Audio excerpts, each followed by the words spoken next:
Afternoon, everyone, and welcome to another staging of the J-TEC Scholarship webinar. And of course, for those of you who don't know, this scholarship webinar is hosted in partnership with the Jamaica Tertiary Education Commission and the Youth Innovation Centers from across the island. You know what I'm saying, right? And of course, as you know, the JTEC and the YSCs are programs/organizations under the Ministry of Education, Youth, and Information. Today, we have some very special guests who are in the Zoom room.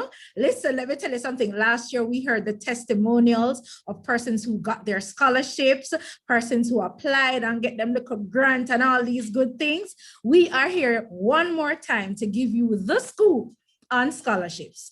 And so I am your host, Ruth Lawrence, and I will, be navigating this little session today as we seek to provide you with the tips and tools. And so today I want for those of you who are in YouTube land, to start typing, the chat, the thing already, start typing the words scholarship in the chat, okay? And remember, you need to add the exclamation. Like, you cannot forget to add that, okay? All right. I hope they're coming up. Yeah, I think they're coming up. They're coming up. All right, scholarship time. And so today we have some very, very, very special guests who will be sharing today, but I want for them to introduce themselves to you so you can have an idea as to who these persons are. And so right now, I'm going to jump. I'm going to do it in the order in which I'm seeing each of our guests. So we have Miss Lanicia Roden, who is from Link Your Purpose. Lanicia, how are you doing? Hi, Ruth. I'm doing very well. Thank you. Awesome. Tell us a little bit about yourself, Lanicia. So I'm Lanicia Roden, everyone, and I'm the CEO of Link Your Purpose. We are an online career development platform, and we're actually owned by the NGO Young Women and Men of Purpose, which I founded 12 years ago, in fact. Awesome. Thank you so much, Lanicia. Next up, we have Dr. Tamika Benjamin, the lady with the scoop. Dr. Benjamin, how are you? I'm good, Ruth. How are you? I am fabulous in every way. Great. You're looking fabulous. Thank you. Thank you. Now, tell us a little bit about yourself. Okay, so I'm National Math Coordinator, Tertiary Support Officer at the Ministry of Education, Youth, and Information. And I've been with the ministry for the past 9 years. Awesome. Thank you so much, Dr. Benjamin. We also have today Mrs. Everett Clark Hendricks and Crystal Burrows McDonald, and they are from the Students Loan Bureau. So let me see who I am seeing on my screen right now. Is Mrs. Everett here? Unfortunately, she's not. I'm not. Crystal Burrows McDonald. Hi, yes. Crystal. Hi, everybody. Tell us a little bit about yourself and the SLB. Certainly. Just to stop you for a little bit. I have someone else with me. That is Mr. Alex Henry. He is a customer care agent, and I am the Client Services and Statistical Officer at the Students Loan Bureau. We both work in the Marketing and Public Education Department.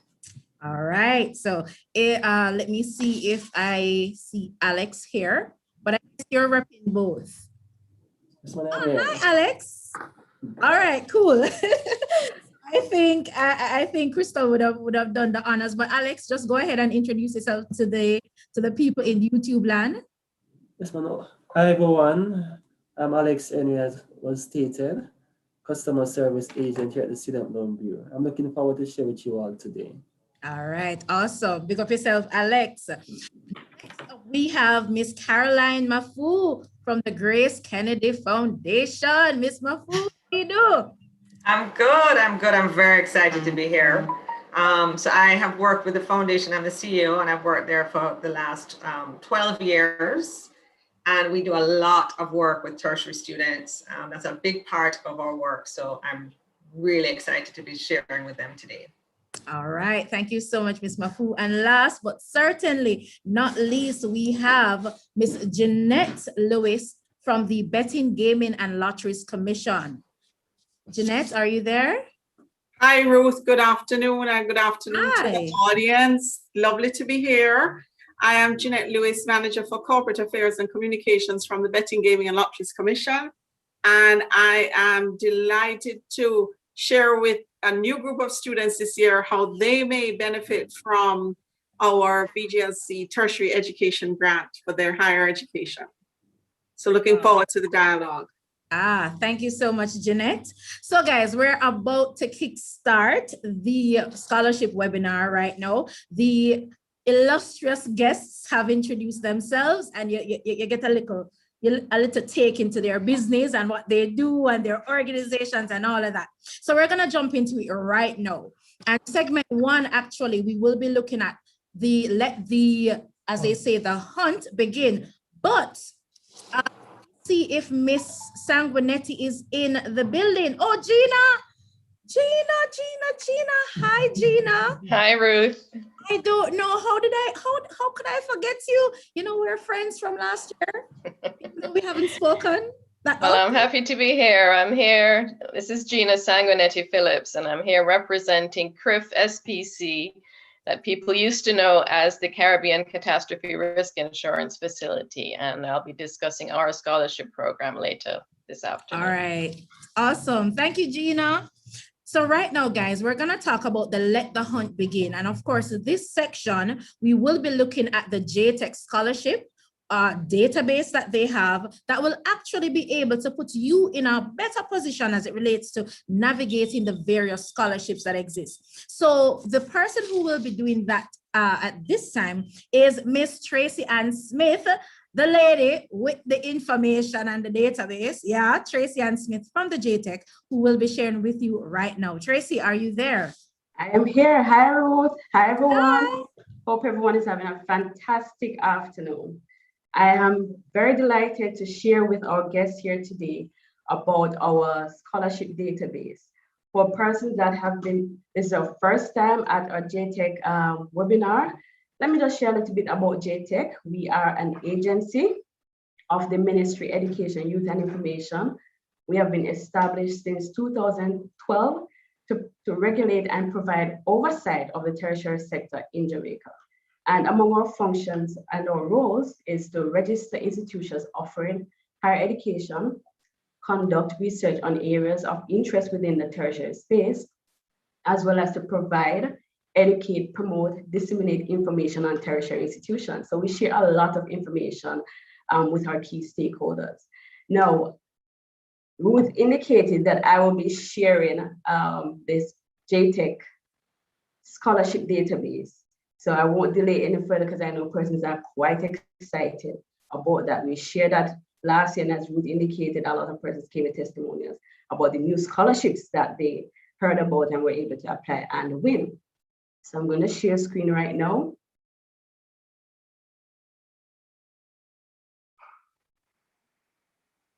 All right, I hope everyone is seeing my screen. So in order to access the JTEC scholarship database, you first have to go on our website, which is jtech.gov.jm, and you go to resources and events, and that takes you to the JTEC scholarship database.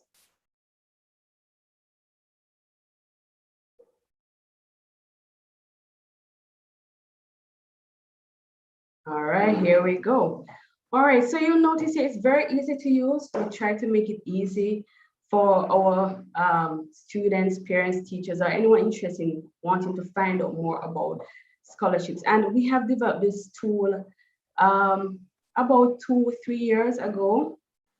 What we have done is we have pulled all the information that we can on scholarship opportunities that Jamaican students can access. So we pull this from websites, from institution websites, ministry websites, adverts in the local paper, or we just scour the World Wide Web.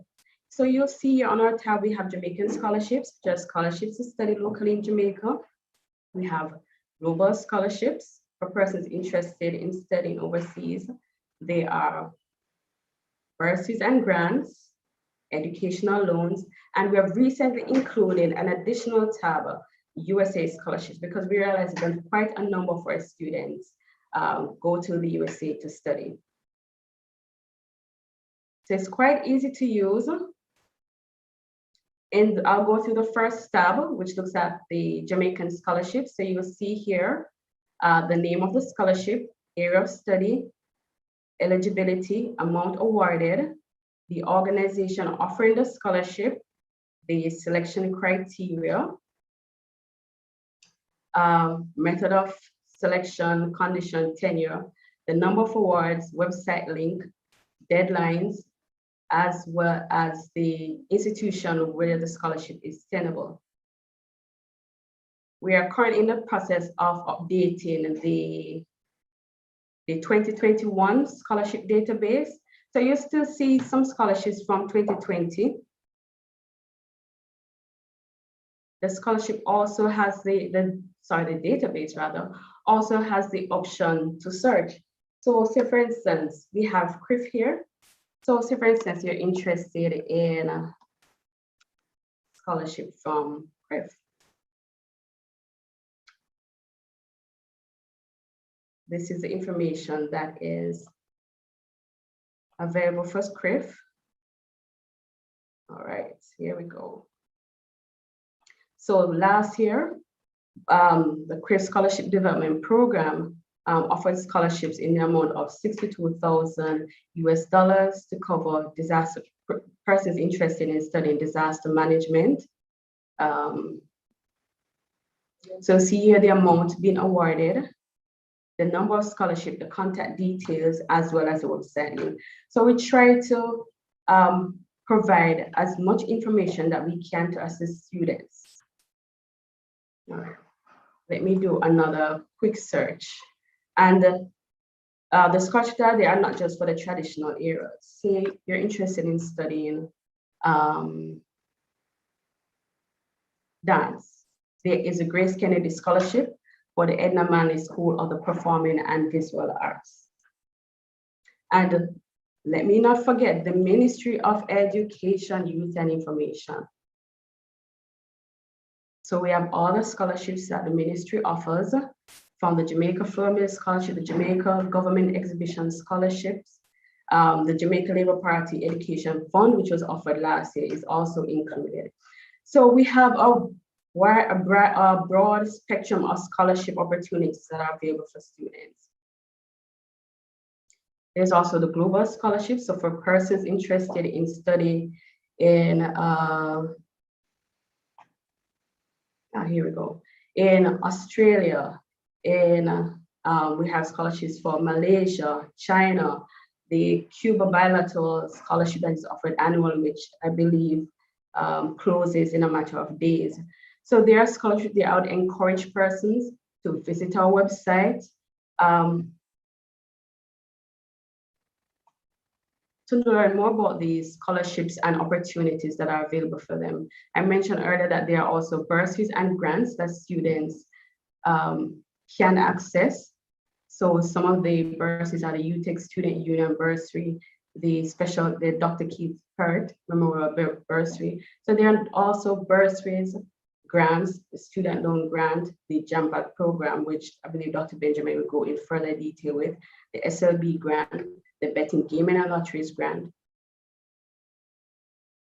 And similarly, with these grants and bursaries, same information is there, the website link, the contact detail, as well as the contact details for donors.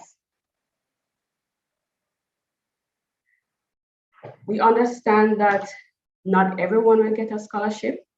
And as such, we also created another tab for educational loans. And this will help students to compare certain loan opportunities and to identify the ones more suitable for them. So they'll be able to compare, so for example, the loan amount or interest rate, the number of years required for repayment, to be able to make a informed decision in whatever loan opportunities that they might pursue. So we encourage students, we encourage teachers, parents, or any other stakeholder to visit our website to look at the opportunities that are there for them. And this is a tool that we hope to assist prospective students currently in university and colleges in their efforts towards planning and preparing for their tertiary education.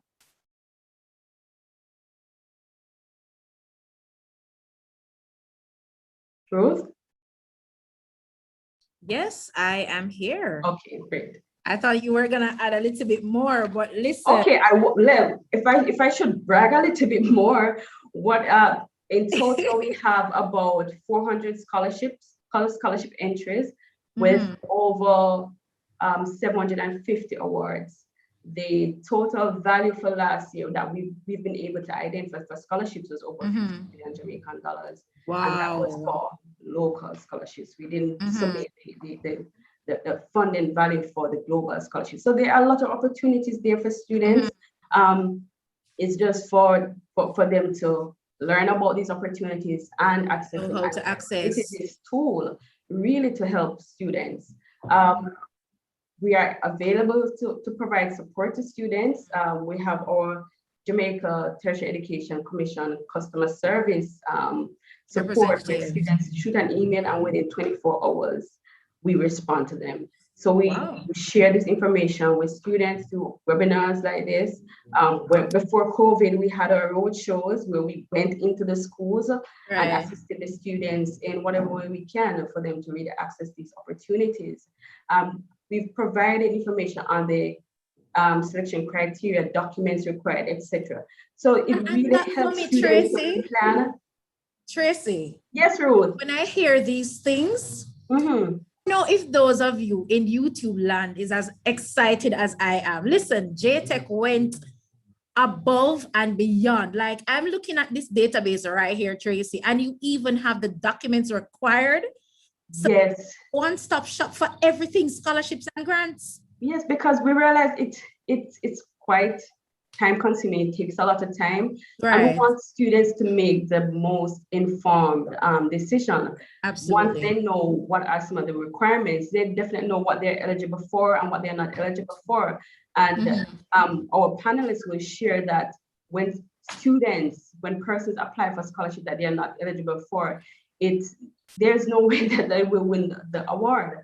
And it takes a lot of time to search and identify these scholarships, but also to share with persons that for some of these for these scholarships, it's not necessarily even about academic merit. A lot of the donors have diversified their offerings for offering scholarships based on financial need, other needs such as athletic abilities, based on the area of study. There's a recent scholarship that has opened for women interested in studying science in the UK. That is the British, I remember we recently added that one to the database. So we realize that donors are really diversifying these opportunities for persons interested in pursuing higher education. Awesome. I love it. I love it. And just to reiterate, guys, you can access this scholarship database. Where can they access this? Yes, it's on our website, so there's no login information. Once you go to www.jtech.gov.jm, go to the resources and events tab and scroll down to JTEC scholarship database, and it takes you right there. No login information. The tabs are there. As in whatever you're seeing on my screen, that is what you will see.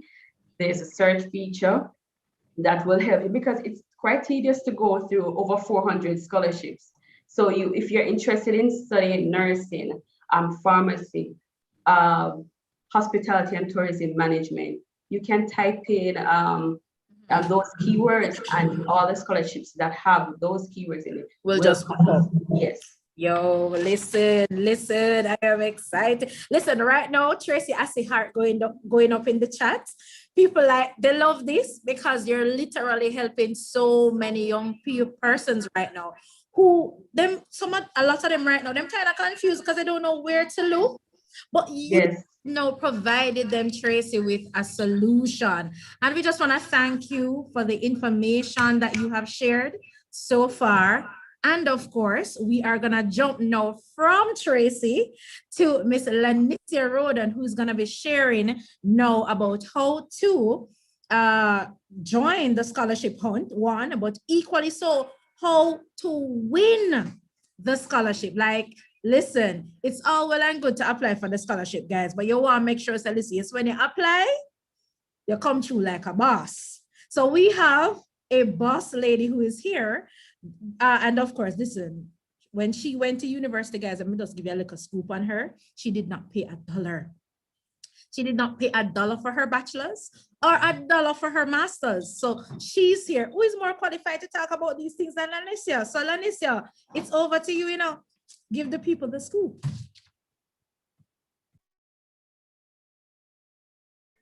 Okay, thank you so much.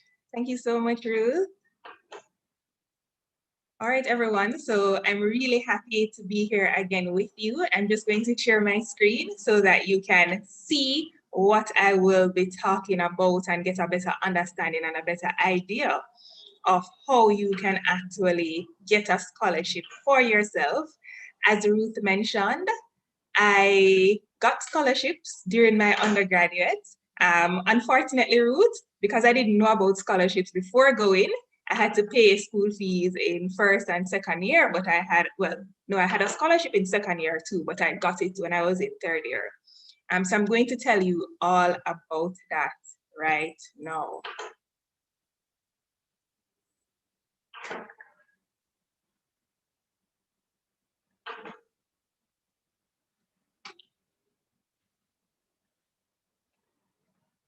Okay, so I represent an organization called Link Your Purpose. And the Link Your Purpose, we are an online career development platform that actually helps young people to identify the career path that they want to pursue, and we help them to achieve it. So if you're not sure what you want to do, you can actually do a career quiz to help you to figure out what you want to do.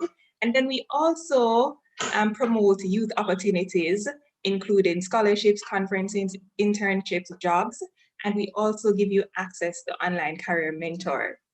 And Link Your Purpose was formed out of the nonprofit organization Young Women and Men of Purpose, where we were providing career guidance face-to-face to young people. And we offer other programs such as entrepreneurship training and support.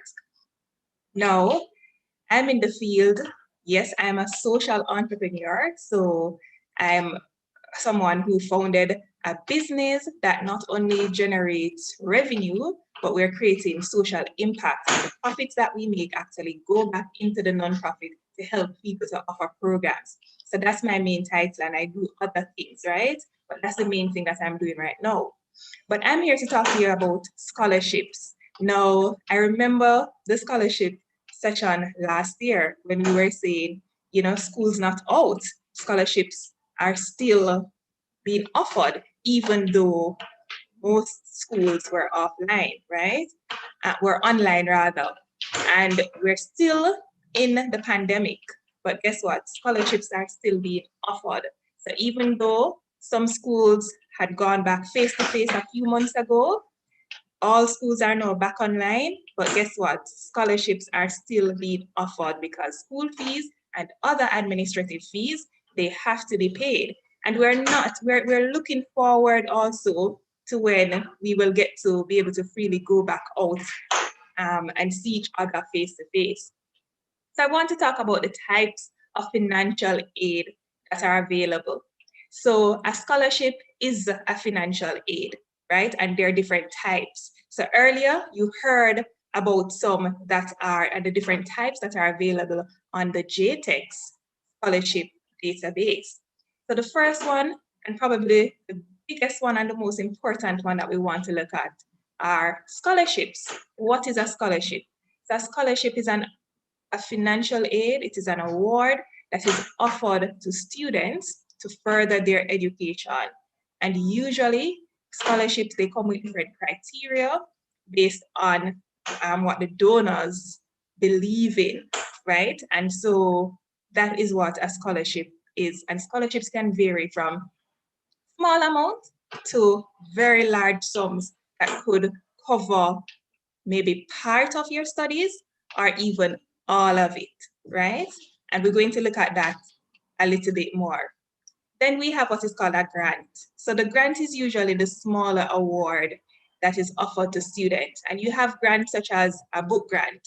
So you may need to get some books for school, and you may get a book grant or a book voucher that is maybe $20,000, and that can cover your books. You could also get a grant that would cover maybe your transportation if you're going out, and also lunch. And if you are at university or college, you may get a grant that will cover your accommodation.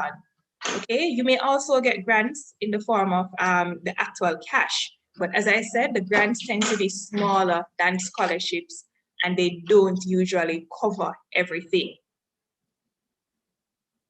Then we want to look at what are called bursaries. So bursaries, most institutions, they use the term bursaries to cover financial need-based awards, and you do not have to repay them. In fact, scholarships, grants, bursaries, and even fellowship awards, you don't have to repay, they're free. So these organizations or individuals or the institutions, they're actually giving you money for free to pursue further education.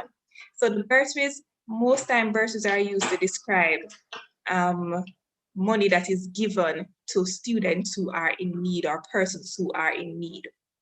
Then we want to jump to what is called a fellowship. So a fellowship is usually what we call a merit-based scholarship for advanced study of an academic subject. There can also be fellowships that are non-academic programs. And so you may find that persons in higher education, they may say that, you know, I have a doctoral fellowship. So for example, you finish your undergraduate, you might decide to pursue a master's and to even do a PhD, and you search for a fellowship to do your PhD. So it's a higher award. You may have to do some research as part of that award, but it is usually a higher award. Then you have fellowships that are non-academic, where you may have an organization who wants to provide a program to help entrepreneurs. And so they offer a fellowship where they will cover your entire expenses to pursue the program. And then you have a lot of fellowships, the international fellowships, where they're not only offering you free access to the training that they have, but guess what? They will even pay for you to come to their country, to stay there for a period of time, to pursue the fellowship program that they have. And I can talk a lot about fellowship because I've actually participated in quite a few fellowships in different parts of the world. One of the best fellowship programs that I participated in was in 2015, I was a fellow of the Do School in Germany. And basically what they did was to select 20 young innovators and entrepreneurs from across the world, and they paid all our expenses, flew us to Germany, and we lived in Hamburg for 10 weeks. And they were training us, they were giving us training and all the tools necessary for us to actually build on our startups that we have, on our businesses that we had. And in return, we also had to solve a challenge for them and for the store H&M. But guess what? It was all expense paid. And then we went back, or we came back to our home countries, and we had 10 months to actually work to implement and to grow our businesses based on what we learned. So as I said, these things are real, they exist, they will cover everything. I didn't have to take up a dime out of my pocket. Food was provided, travel, accommodation, everything was provided, right? So that is an example of a fellowship program. So where do you find these scholarships or grants or bursaries? Where do you find them? Most of them are online, majority. So we're living in a technology age. So the first stop is, let's say, the website, right? There's a thing called Googling it now. So if you take up your phone or you take up your tablet or your laptop and you type in scholarships in Jamaica. In fact, I did this while preparing, and so many organizations, so many websites, so many scholarships came up for Jamaica. So that's one of the first places that you can actually go to. Just Google it. Google scholarships in Jamaica, and you can even be more specific, right? If you want to Google scholarships for high schools, scholarship for tertiary, scholarship for masters, scholarship for undergraduates, you can do that and it will come up. So that's the first place, right? The second place is social media. So you might be on Facebook, whether it's Facebook, Instagram, Twitter, TikTok, wherever it is, on social media. What are you doing on your social media? Are you only posting photos or liking your friend photos or just browsing through even people who you may not like so much photos? No, you need to now go on Facebook, ensure that you're following institutions, organizations, agencies that offer scholarships and grants. They offer youth opportunities. They always post the scholarships on their page.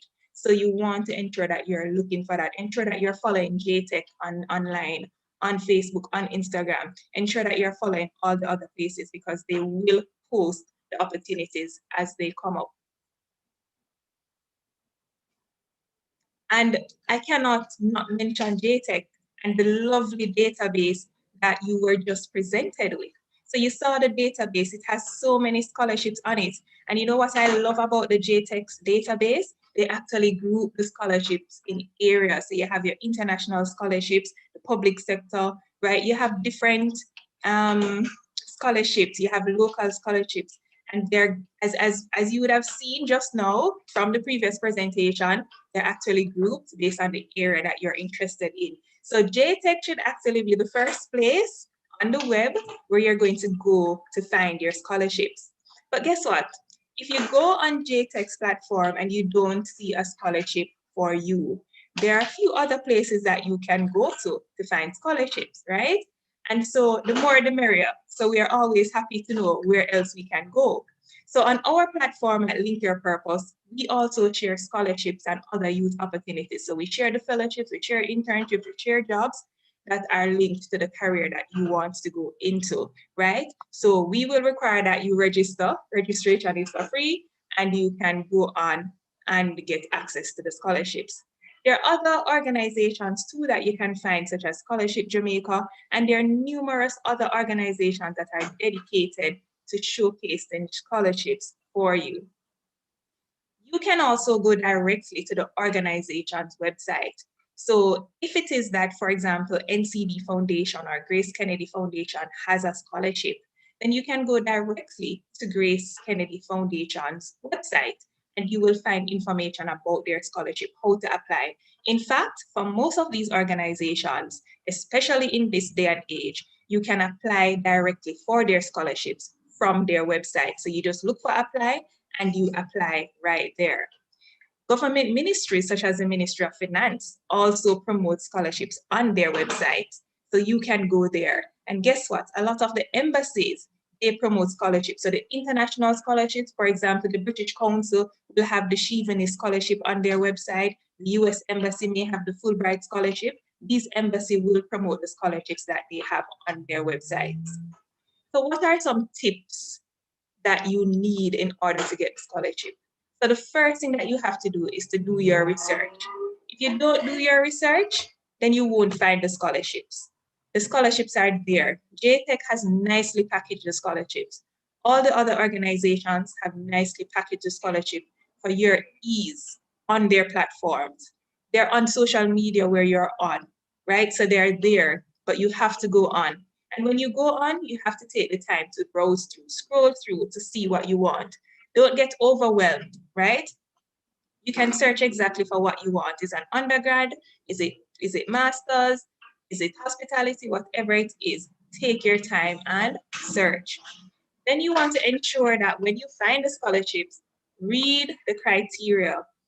Ensure that you qualify before applying. If you don't qualify and you apply, you're setting yourself up for disappointment. Okay, so ensure that you qualify. And remember that there are different scholarships and different scholarships will have different criteria. So you want to ensure that you read and then the ones that you qualify, apply. Guess what though? If you find a scholarship that you love or you're in love with and you don't qualify for it this year, it could be that maybe your grades were not as high, then you can set yourself up to get the scholarship. So what you can do if you did not get the grade, say your average was 75, but the scholarship requires that you need an 80. So you take the time this year to work on your grade in order to increase your average so that next year you can apply. And I had that experience when I went to JTEC. So I went to JTEC for my undergraduate. I studied food service management. Now, when I was in high school, I didn't know anything about scholarships for universities. I thought that only the real smart people, like the geniuses, got scholarship.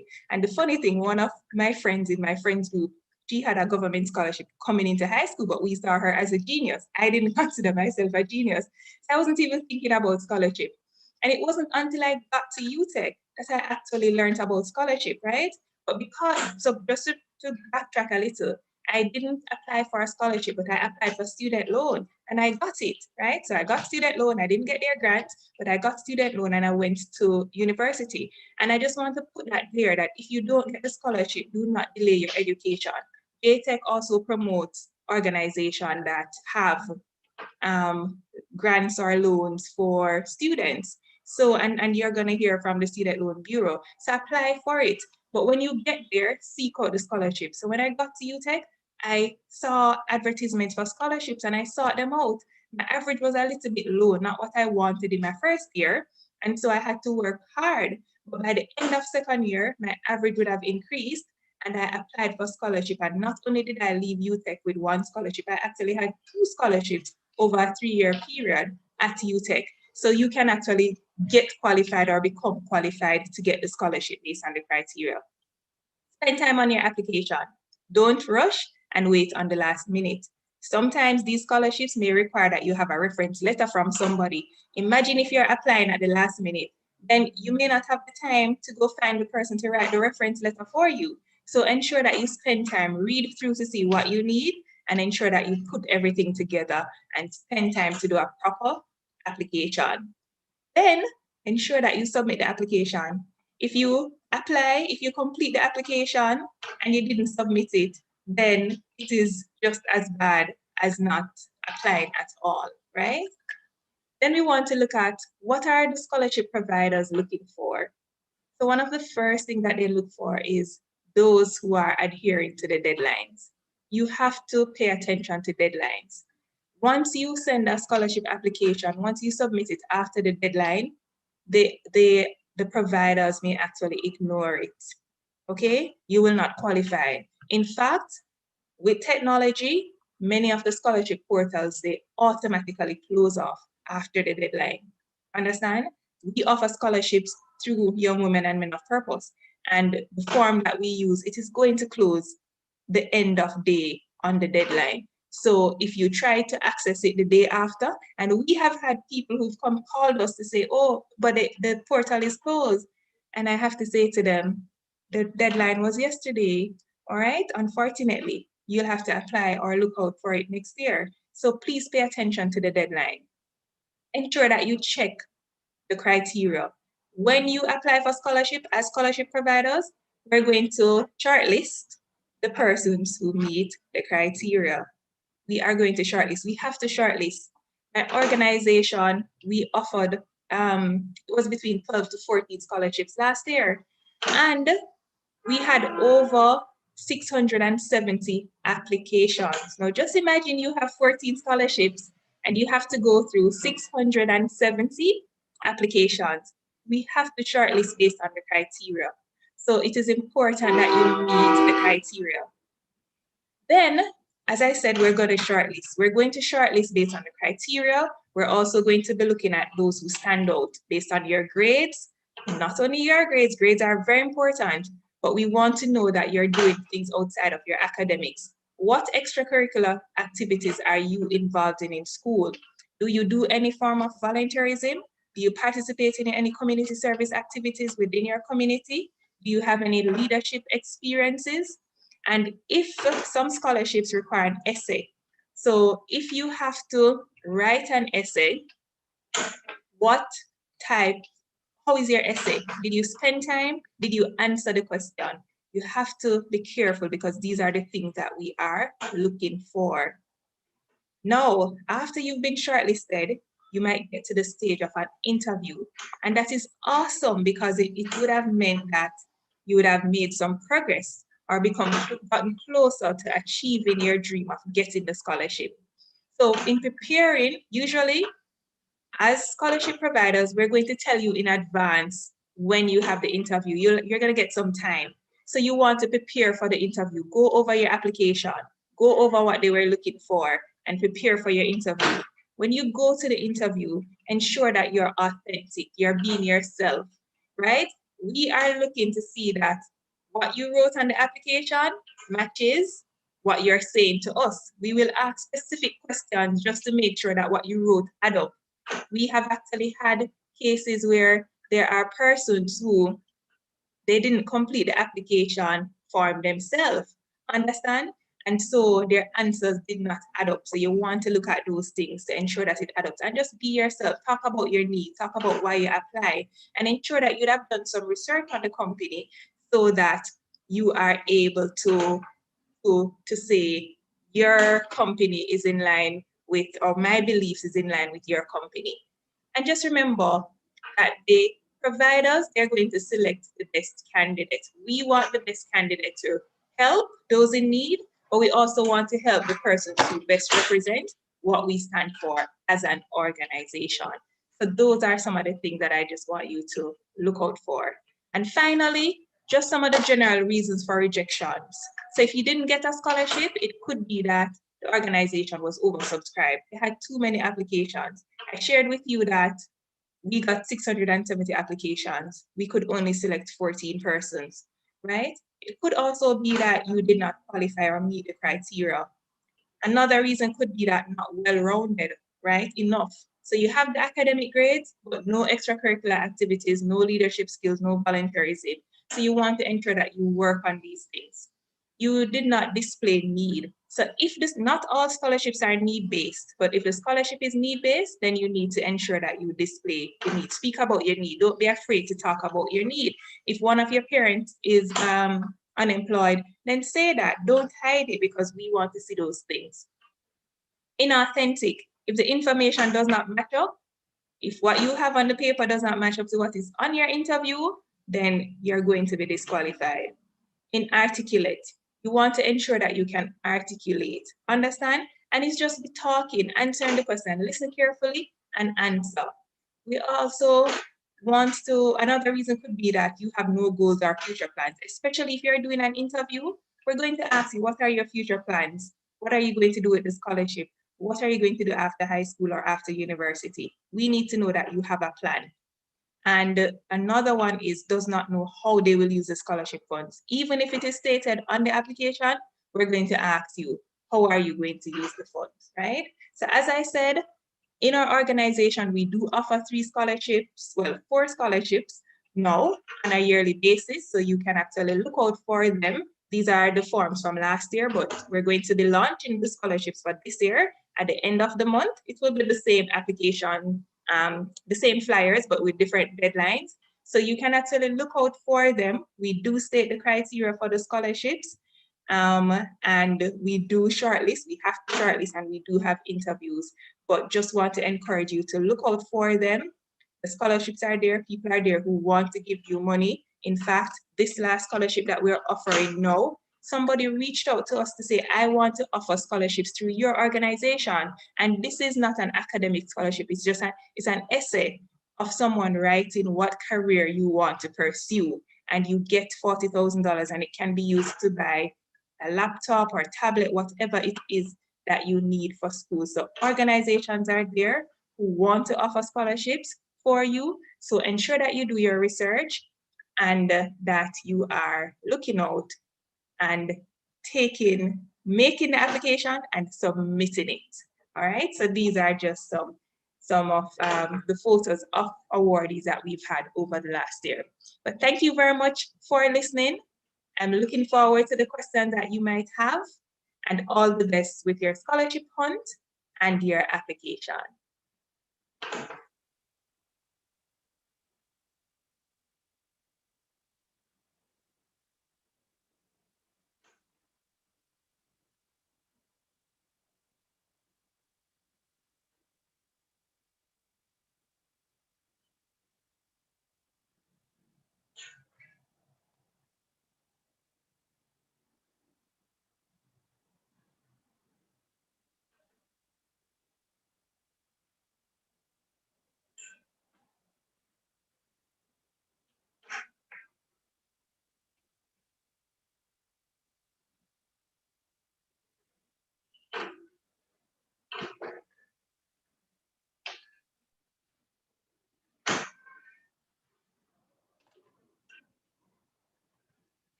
Can you hear me now?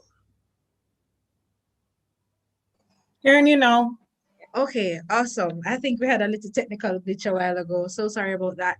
So Lanisia was actually saying that I'm really, really happy. And many persons in the chat right now, they're actually saying how excited they are based on the information that you just shared. But how can persons get in touch with Link Your Purpose should they want to? Okay, so you can actually get to us at Link Your Purpose on our website, www.linkyourpurpose.com. You can also visit our Instagram and Facebook pages at lip_career, or if you type Link Your Purpose, it will pop up. And as I said, we do share the opportunities on our social media pages also. Awesome. Just give us a 5-minute dab, word of encouragement to the persons who are going to be applying to their respective scholarship.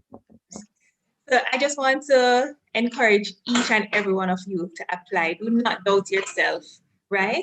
Don't doubt yourself. I've had situations, in fact, one of the major scholarship, I think that's probably the biggest scholarship that I got was to do my master's in the UK. And I remember when I was applying, I got the Rotary Ambassadorial Scholarship.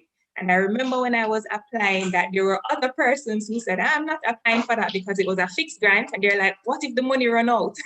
And they were coming up with all sorts of excuses. But for me, it was my goal from a long time. I had said that I'm not paying for my master's. And so I applied and I got the scholarship. And so do not allow the naysayers or persons who are doubting to prevent you from applying. Believe in yourself and believe that if you do a proper application, that you will actually get the scholarship. As I said before, ensure that you spend time, do your research.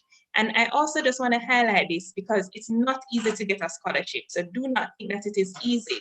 But if you put the work in and if you're persistent, you will get this. I applied for several scholarships before I actually got one. So even the master's scholarship, I remember I applied, I went to interviews, I was shortlisted, and I didn't get them. And I probably took a pause for a year, but I went back and I reapplied and I eventually got them. So just do not give up. If you don't get it the first year, continue to apply, continue to do your research and do your best. And remember, it's well-rounded persons. So academics, extracurricular activities, volunteer somewhere, do something in your community for somebody, and take on some leadership skills. Yes. Thank you so much, Lanisia. I'm sure you guys got the scoop in terms of how to win your scholarship. So Lanisia, we want to say big ups to you. Thank you so much for passing through and just sharing the wealth of knowledge that you have with the recipient. Well, Lord, I'm prophesying with the recipients. Oh my God, receive it in Jesus' name. All right, thank you so much, Lanisia. We're gonna jump from Lanisia right now to segment 2. And of course, this segment is dubbed, It's All in the Details.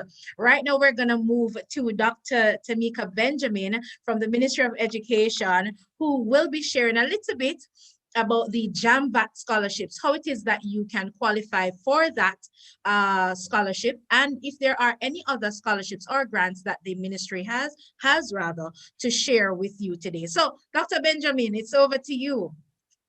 Okay, thanks again, Ruth, and it's great to be with you all this year. I should say that last year, our scholarships and grant applications jumped from an average of 1,000 to 6,000 applicants.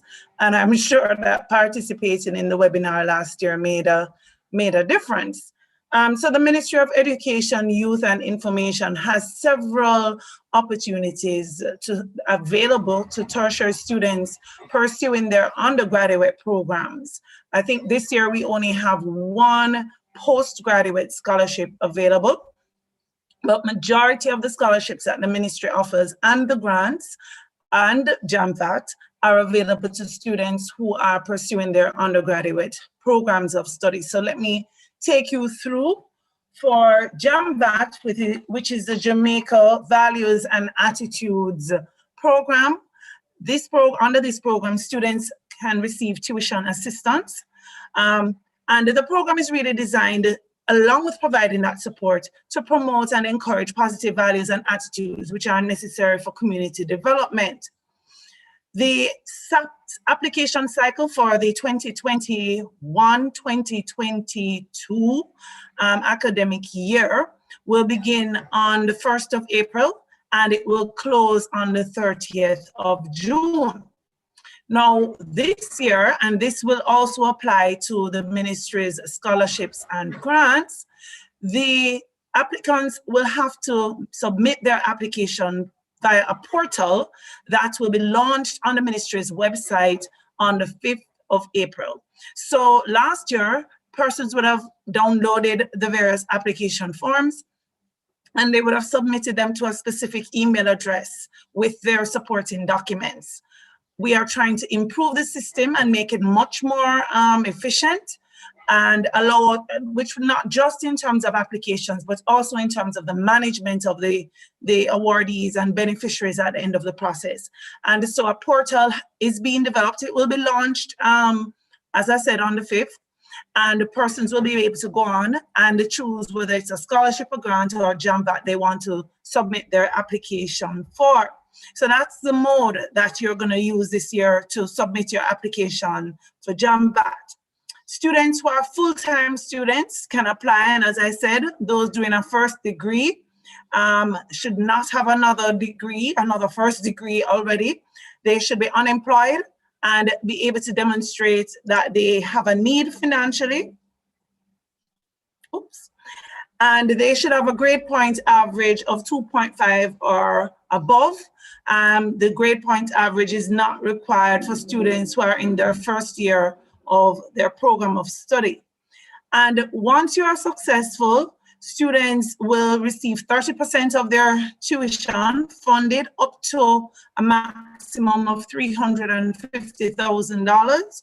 And they will have to do 200 hours of voluntary hours. And we provide guidance for that.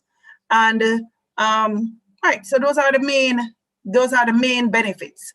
30% of your tuition is covered up to $350, and the requirement is that you do 200 voluntary hours. To support your JAMVAT application, you're going to need your acceptance letter or a status letter from your institution. You'll need a letter stating what your tuition is, a transcript if you're a returning student, a passport size photograph, a valid ID, your TRN number, and of course you will complete the form online. Now, for the Ministry of Education, there are two sets of scholarships available. There are a set of scholarships which we call the traditional Ministry of Education scholarships. They are available to students participating, registered at the University of Technology or the University of the West Indies, and there is a set that's available at some of our teacher training institutions.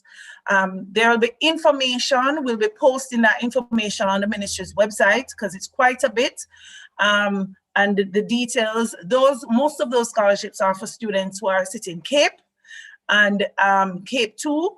And so again, for those students, once you go on the portal, you can choose, there'll be information available so you can know if you qualify for that scholarship, and then you can choose and submit the application form as needed. Then there's a set of special scholarships that the Ministry of Education has, and there are 435 scholarships available this year. 260 engineering scholarships. That's for students pursuing a program of study in engineering. And they will be available 60 for the University of the West Indies. And this will apply to students entering the School of Engineering, or if they're going to pursue the computer software engineering program in the Faculty of Science and Technology, students may also apply for the scholarship, for one of those engineering scholarships. There are 100 engineering scholarships for students in engineering programs at the University of Technology, and another 100 for students going to the Caribbean Maritime University pursuing industrial systems engineering. So that's the only one category that's specified, and that's for the persons pursuing the program at the Caribbean Maritime Institute. Sorry, university. Wow, I'm dating myself here. And then we have 20 industrial education scholarships available this year at the Michael University College and the University of Technology. 15 for geography education, University of the West Indies, Michael, Shortwood, and the Church Teachers College. 15 agricultural education available for students pursuing the program at the College of Agriculture, Science, and Education. 15 visual arts education scholarships for students wishing to pursue that program either at the Michael University College or the Edna Manley College of the Visual and Performing Arts. And 50 science education, again, UWI, Michael, Shortwood, and the Church. 50 math education, University of the West Indies, Michael University College, Bethlehem Moravian, Shortwood Teachers College, Church Teachers College, St. Joseph's Teachers College, and Sam Sharp Teachers College. So we span almost the entire island there. And there are 10 special education for Michael University College and the Church Teachers College. Now, students applying for these scholarships must meet, if you're just entering the program, you simply need to, at the University of the West Indies, you simply need to meet their requirements. For the other institutions, we actually expect that you, especially if you're doing science education, any of the specific subjects, you should have the subjects at CCEC and CAPE, and you should have either a 1 or 2 in the subjects. If you're going to be doing math education, you should have a 1 or 2 in math. If it's geography, you should have a 1 or 2 in geography at CSEC. And of course, we expect you to, there is not a grade requirement at CAPE. Students are all required to sign bonds for these scholarships. And in most instances, they cover the full, in fact, all of them cover the full tuition cost. They also cover miscellaneous fees. Students receive a 20,000 book grant, and the students based on need assessed as having the need will also receive a 30,000 annual maintenance grant. And based on the value of the overall scholarship, which generally exceeds about $1 million, students are required to sign a bond, and that bond is administered at the Ministry of Finance and the Public Service. And then the final set of funding options available from the Ministry of Education are the Tertiary Students Assistance Program grants, and we award grants up to $299,999. I know that's a weird figure, but $1 short of $300,000, and that's available. Students simply complete the form. Those students only need to have a GPA of a minimum of 2.2 to qualify. All students for these programs have to participate in an interview, and the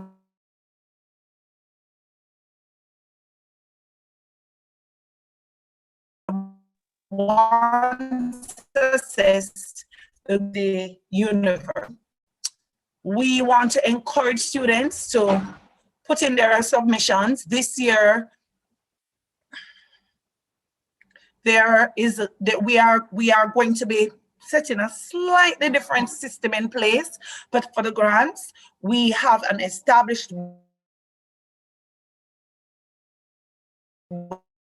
budget, and we will be received on the portal based on our budget. So we have an idea what's the average grant we're going to give, and we will receive applications with some excess. What we're trying to do is to manage the expectations. So when we have 6,000 applicants, but our budget can't manage 6,000 applicants, and believe us, all 6,000 applicants can demonstrate a financial need, because the need is great.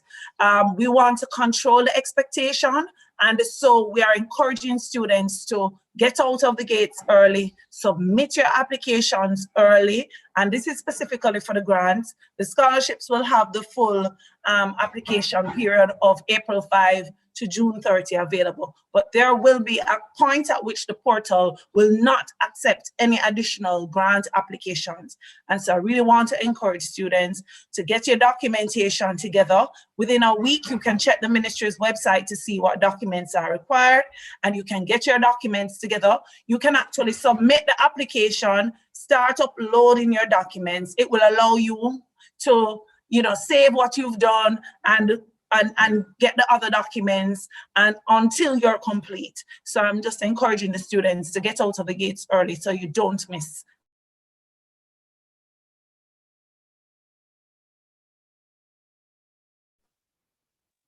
Dr. Benjamin? that opportunity. Yes. Oh, apologies. Well, your video was a little distorted. You heard me, Ruth? But you're good now. Go ahead. Yes, I was saying that's it for me.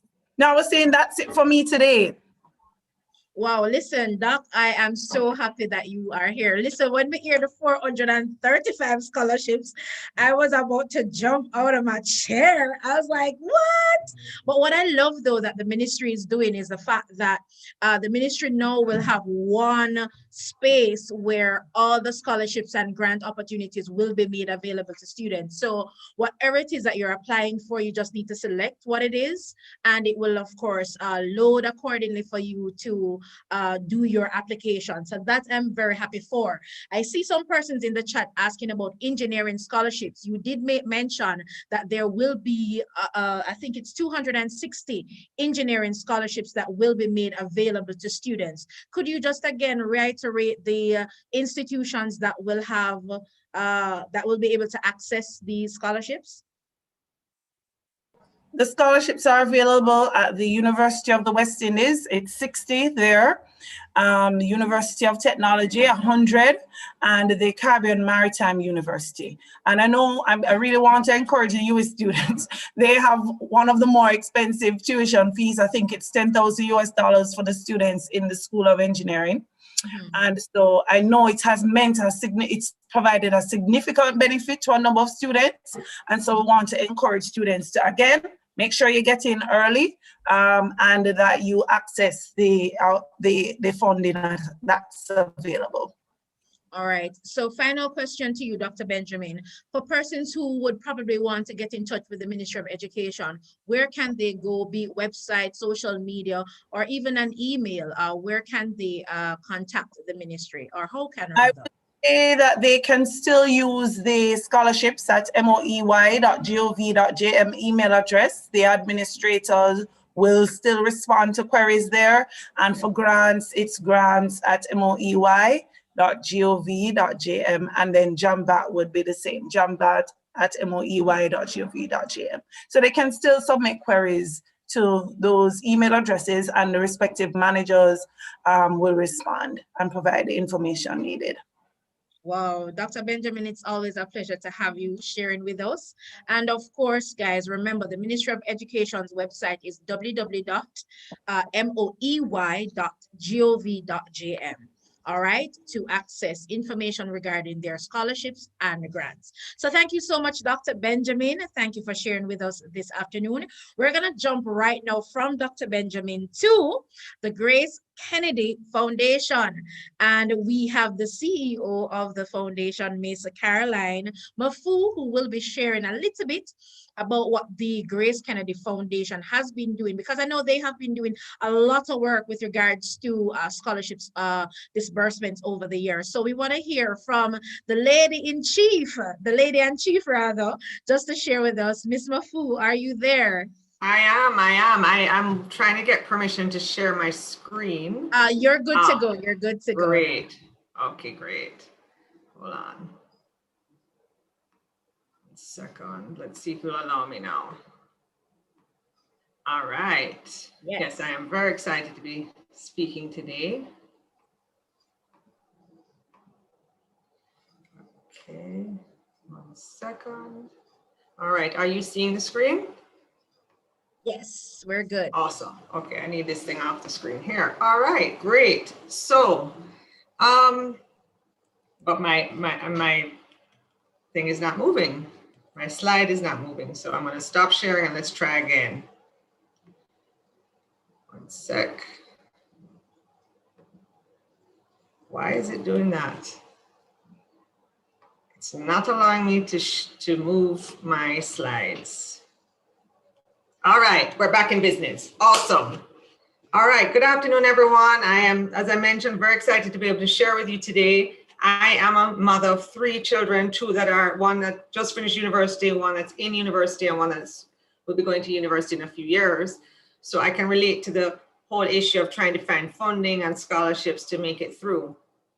The Grace Kennedy Foundation, we offer 90+ scholarships every year. Some of them are what we call our endowed or named scholarships. We offer merit scholarships, and we also offer final year scholarships. And this is all for university students.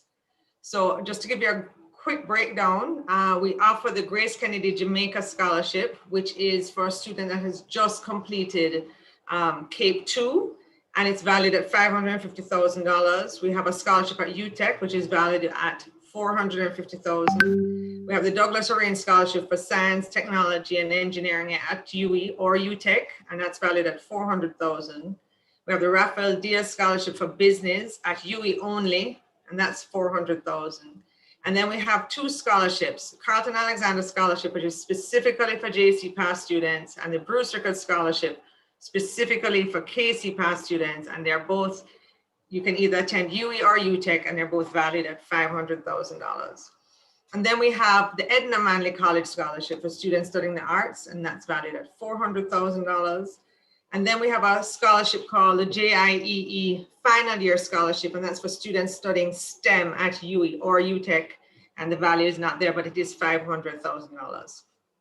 And then we have final year scholarships for students attending UWI and UTEC, and they're $50,000 up. We look at your circumstances and your need, and then we determine how much should be provided. And then we have a final year scholarship for students studying logistics at CMU, which is valued at $150,000. So how do you qualify for merit scholarship? So we have an interview process for anybody who is shortlisted for one of our scholarships. If you do not win the scholarship, you have an opportunity to actually receive a merit scholarship. And so that's one other way that you can qualify. We also go through every application. So if there are strong applicants, because it becomes very competitive at the end, I'm serious. We get to the point where we're like, does this person have green eyes or blue eyes? But it's really hard because the grades are perfect, the leadership is great. So as a result of that, we look at who are the strong applicants who were not shortlisted, and we provide them with merit scholarships. And of course, as I mentioned, final year students in any program at UWI or UTEC or Edna are considered. Okay, so how do you apply? We have an online portal as well, and as was mentioned earlier, applications open May 1 to July 15, and on July 15 at midnight, it's closed. So you must get your application in on time. We require a minimum of a 3.0 GPA to be renewed. Once you get on our program, our scholarships are renewed every year. And we require students to do 60 volunteer hours once they're on the program. What do we not fund? So we do not fund medicine, nursing, dentistry, or law. We basically do not sponsor any non-sponsored programs that UWI offers for like medicine and dentistry. As far as engineering is concerned, we will consider you because some of our scholarships are specifically for STEM. However, you have to show proof that you can cover the balance of your scholarship. So for engineering students, we will consider them going after money from various sources and not just from the foundation. And we do not fund overseas tuition. For those of you who attend JC or KC, we will provide scholarships for med and for law as long as it's the government sponsored program and you can show proof of how you'll cover the balance. So our general terms and conditions, each scholarship varies, as I mentioned before, but you must be a Jamaican citizen. You should be under the age of 23 years old. Be a full-time student. We require reference from a teacher. As mentioned earlier, if it's not a good reference, that really throws you out. If it's just a generic reference, it will affect your chances of being shortlisted. You must have your certified CSEC and CAPE grades, your birth certificate. We require all applicants to write an essay. And of course, you can be a current student at one of the institutions or just leaving high school. And if you are shortlisted, you do go through an in-person interview. As far as volunteer service is concerned, we established a few years something called the GK Campus Connect program, and it was designed to be able to pull our scholars into the company. We didn't just want to give you money and say, I have a great life. We want to really keep you connected to Grace Kennedy. So it's an opportunity to learn more about the company. If there are internships that are offered, the companies automatically come to the foundation scholars first. All of our scholars can upload their resumes to the GK portal for HR. So they're looking at our scholars first if they're going to fill positions. But just basically to just tie you in much more closely to the company. We have something called the GK Campus Connect Food Bank. What we've realized is that there are a number of university students facing hunger because tuition is so high. So after you find the tuition, food gets left behind. And so we have a food bank for UE, UTEC, and EDNA students where if you are in need, you can go through your Office of Financial Aid or the registry or whatever, and they will give your name to us and then provide you with food on a monthly basis. So our scholars volunteer at the food bank. And because of COVID, we realized that, we can't have a lot of volunteers at the food bank. So we came up with a program called ACE with Grace. And that program is an online tutoring service, one-on-one tutoring service with students that are from our other foundation, our sister foundation, Grace and Staff, of students in the communities in downtown Kingston, but also open to staff members and to be honest, to anyone who really needs help, they can approach us. But our scholars volunteer on that program. So they provide tutoring, one-on-one tutoring and homework assistance to students from basic all the way up to university. I just want to reiterate that you need to make sure you have a backup plan when you're applying to university. Worst thing you can do is blow it in that area. So I've highlighted you need to apply for a student loan, which you're going to learn about shortly. Apply to more than one university, apply to more than one program, apply for as many scholarships as possible. Do not put all your eggs in one basket. In fact, on our application form, we require you to tick a box that states whether you applied for a student loan or not. Because if you have no money and you did not apply for a student loan, even though you could qualify for one, it says to us that you don't see the importance of investing in your education the way that you need to. And that can actually affect you negatively too. So what are we looking for in an applicant? We want a clean, organized application. We don't want typos. We don't want spelling mistakes. All your documents need to be submitted on time. However, we do know that you will not get your CAPE 2 results in time if you're coming out of high school. And so we will assess you on your CAPE 1 results for this year or until things settle down. We want rounded students, as mentioned earlier, possessing leadership qualities.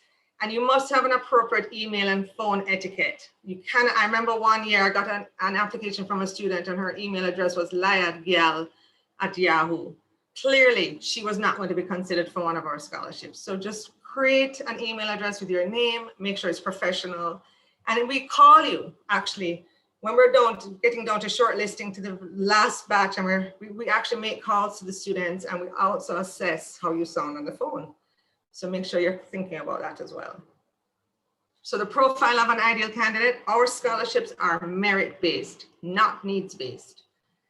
So you should be the top of your class. You should be getting straight 1s or 2s in CSEC and CAPE. And I mention 2s because I know for the business subjects, it can be very difficult to get 1s sometimes. So 1s and 2s. You must have an excellent recommendation. We must see strong leadership and a social conscience. You must have a passion for your field of interest. And as you see below, you should have applied for a student loan if you needed one. And this is an example of one of our scholars last year, Latanya Clayton. She was head girl at St. Andrews High, top student in Unit 1 there at the school, 9 1s in her CAPE, placed in the Caribbean. She was president of a club, and involved in a blood drive. So again, that's the kind of person. So it can be very intimidating when you see this, but if you are not where you need to be at this point, let's say you're in 5th form going into 6th form, you can change your resume now. You can work on going after getting the leadership roles, taking your studies seriously, because scholarships are hard to come by and you really, really need to be the cream of the crop for you to be considered. I'm going to close by just sharing a video with you of what our students have, a little bit about how our students have gone through, because I think it's important to hear from them and how they, why getting a scholarship was important.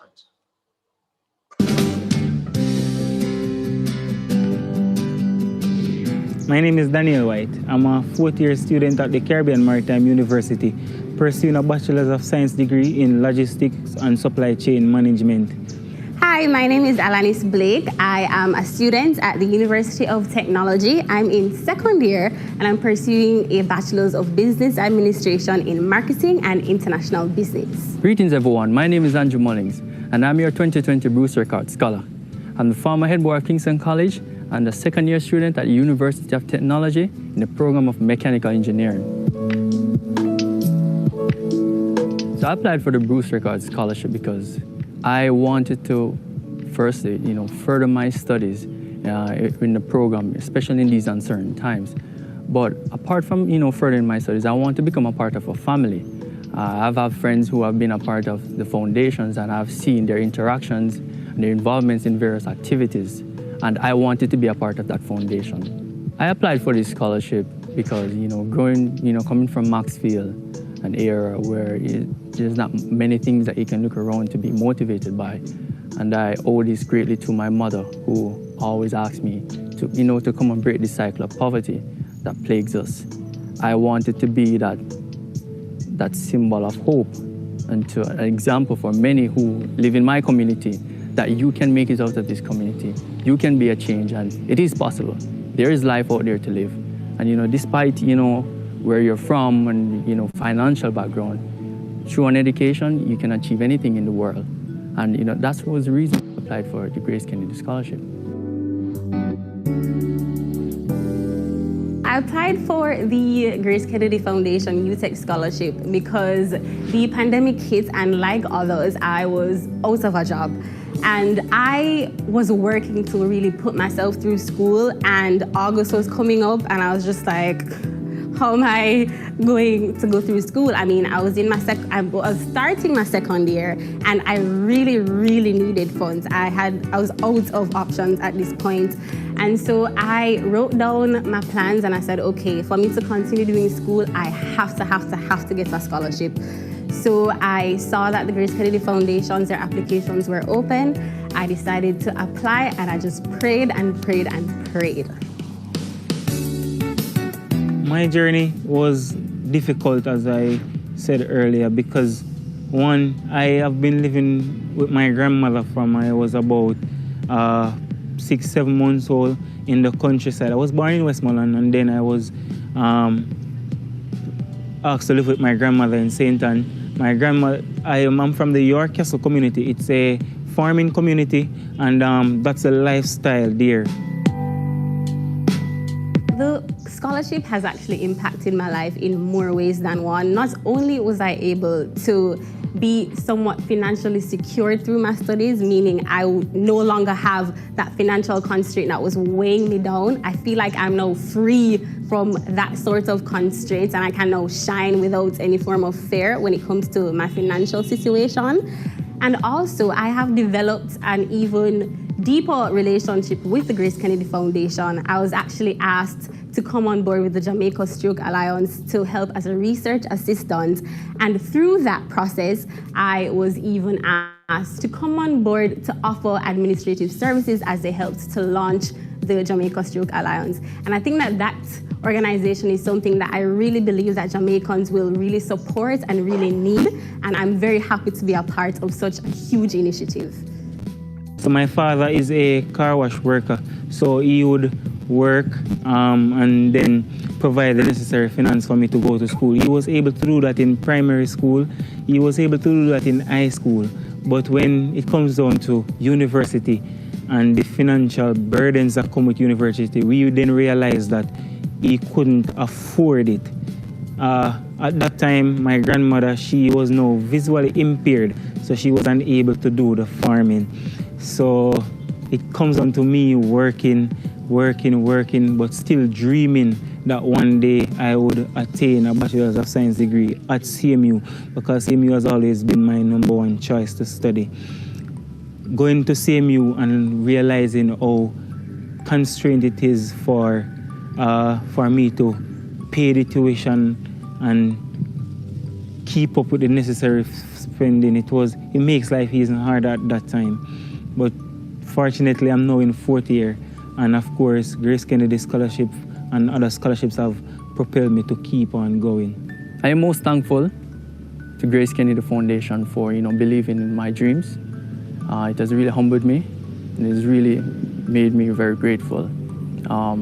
For Grace to believe in my dreams and saw it worthy for investment is, in a nutshell, is just amazing grace. Okay, great. So that's what I am sharing today.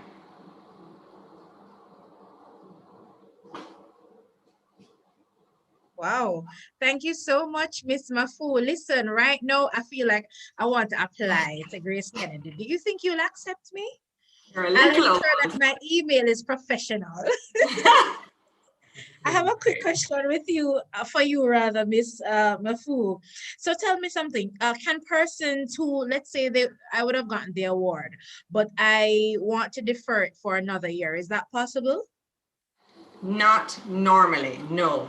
You actually need to be going into the program. The only exception has been for persons who actually have qualified through the Carlton Alexander Scholarship for Law. And if they've needed to take a year off, we'll allow them to do that. But other than that, no. Okay, so for persons who I'm sure would be more than interested right now to apply to the Grace Kennedy Foundation, where can they go to apply, and how can they contact you to get additional information? Okay, I'm going to show you that one more time because it's right here on the screen. You can contact the foundation at gkfoundation@gkco.com. That's the easiest way. And then all the scholarship information is on the Grace Kennedy website. So you just need to go to gracekennedy.com and put in the scholarship, put in the search, and it will all come up, and just go through the criteria for each specific scholarship that you're interested in. Wow. Once you email us, we'll get in touch. Awesome. So I want for you, Miss Mafu, just to give us a 5-second double as to why, just to encourage the young people to listen. It's possible. What do you want to say to them? I just want to say that you need to go for it. You need to apply for every scholarship that's out there. Even if you don't have the 1s and 2s, go for it and apply, because we do review all the scholarships and we do look at your circumstances. And I promise you, if I have money left over, I'm thinking about the students that might have need.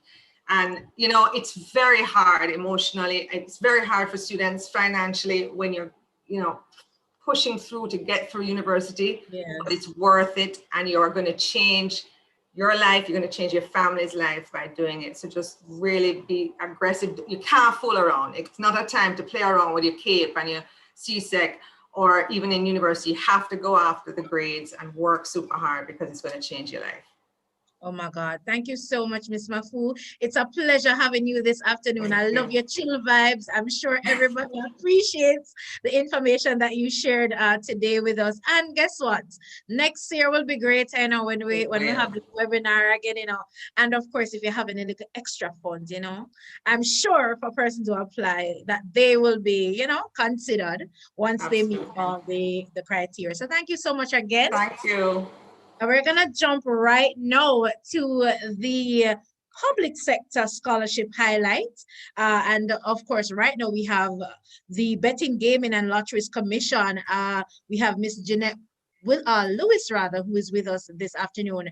So my partner in scholarship, Mr. Matthew Ferguson, is going to jump on right now, and he will be doing the interview with Miss Lewis. So Matthew, it's over to you.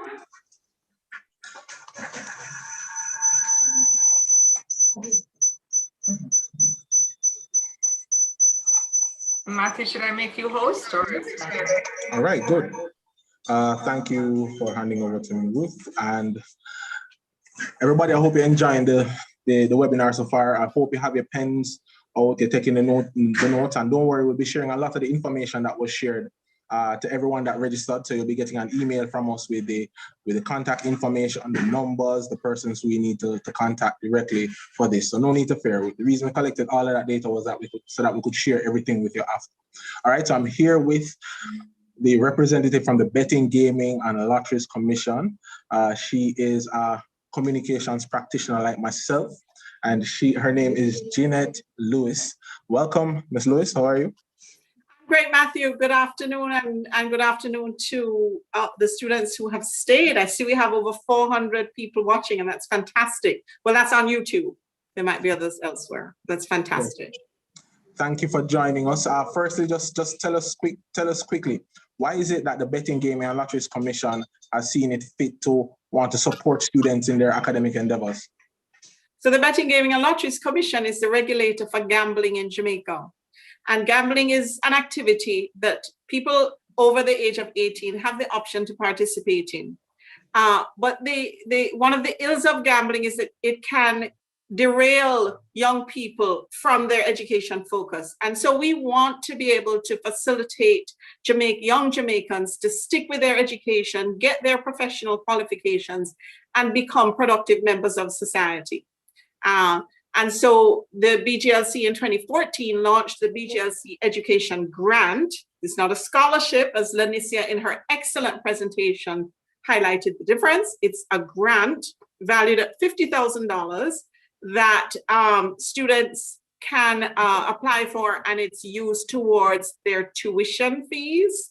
Or last year, because of the COVID-19 pandemic, we expanded that and we give the students the option to purchase a computer, which we have partnered with courts. And last year we were able to provide computers for 50 students who chose that option. Awesome. All right, so I know that you have a brief presentation for us. Are you ready? Yes, sure. I need to share my screen and then I will put that up. You can just confirm that we can see that. So the BGLC Education Grant, as I mentioned before, is a $50,000 grant. Are you able to see my screen? Yes, we are. Okay, so it's a $50,000 grant that is open to students in Jamaica who are going to attend a tertiary institution in Jamaica. Since 2014, the BGLC has invested over $60 million and has assisted just over 1,200 tertiary students. Last year, we gave assistance to 325 students representing 20 institutions across the island. So applications open in May every year. So look out for applications to open May 1st. And throughout my presentation, you'll see this QR code, which you can scan, which takes you to our application portal, which will open for you to submit applications come the 1st of May. So eligibility criteria, you have to be a Jamaican citizen, attending a local tertiary institution. We don't provide assistance for overseas schools. You have to be no older than 26 years as at September 2021. And your GPA has to be a minimum of 2.75. Other criteria that we have is that you must be a full-time student. There's no limitation as to what you can study. You could be doing dance education at Edna Manley. You could be doing agriculture at Case. You could be doing logistics at CMU. There is no limitation. You just need to be a full-time student at any tertiary institution. You could be going to Teachers College. So there's that opportunity there. Your application will need to have 2 names and addresses, contact information for 2 references. We used to require the students to provide the letters, but we just need the names and contact details for 2 references. And those are people who have known you for at least 1 year before your application. Ideally, they should be a justice of the peace, a professional in your community, for instance, a police officer, it could be your pastor from your church, a teacher at school, someone of that caliber, not a personal reference, somebody that can vouch for you from an education and good citizenship point of view.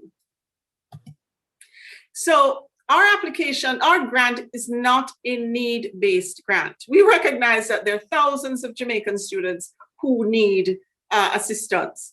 And in fact, when we opened the application portal last year, we had, I think, 12,000 people who came onto the portal. In the end, we got 1,200 completed applications, and there were about, I think, another 800 or 900 applications that were incomplete when the applications closed. But one of the important parts of the application is an essay, and this is where, as they say, the rubber hits the road. This is where the difference is made between students. The application is usually on a topic related to the gambling industry. We set a different topic every year, and the topic is announced when applications open on the 1st of May. We encourage students to research the topic and write a great essay. These essays are marked by teachers who are used to marking tertiary level and CAPE level essays, and the grades, the student grades are ranked, and the grant is given to the top 300 plus students based on a combination of the average of the essay score and your GPA. So if you have a high GPA and you write a good essay, you have a great chance of being among the top 300. If you have a 2.75 GPA and you write a great essay, that essay can bring up your overall score to receive the grant. And we did this as a way of objectively determining how to allocate the grant to over 300 students. So for information, we invite you to follow us, and there are a number of ways to get in touch with the Betting, Gaming and Lotteries Commission. You can get in touch with us via our website. We have a WhatsApp line where you can send messages for information. We encourage you to follow us on Instagram, Facebook, and Twitter. We distribute a lot of information about the grant when it opens, tips and so on, via our social media channels. And so that's the best way to get in touch with us. And so, ladies and gentlemen, applications open on early in May. We're targeting the 1st of May. Applications close by mid-July. So it's usually the second Friday in July. Something that we need to mention is that we understand that a number of students, for instance, those entering first year, will not have their final results when they're submitting their application. We do look at your CAPE 1 results for those entering university for the first time. And those who are waiting on transcripts for the spring semester, if you're already in university, if you submit your transcript with your fall semester, with the September to December semester grade that shows your cumulative GPA, that can also be used to validate your GPA. On our online portal, you fill in all the information and upload your essay, upload your transcript, upload your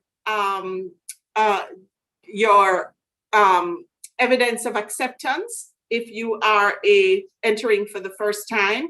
All the documents are uploaded to the application portal when it opens. Nothing has to be delivered to our office. The only paper you have to collect is your photo, your transcripts, and so on. We have to be very prompt with the deadline, so we encourage everybody submit your completed application by the deadline, because that gives us enough time to do the marking of the essays and select the students and make a decision by the end of August, so that you can know when you're going into September whether or not you've got your grant.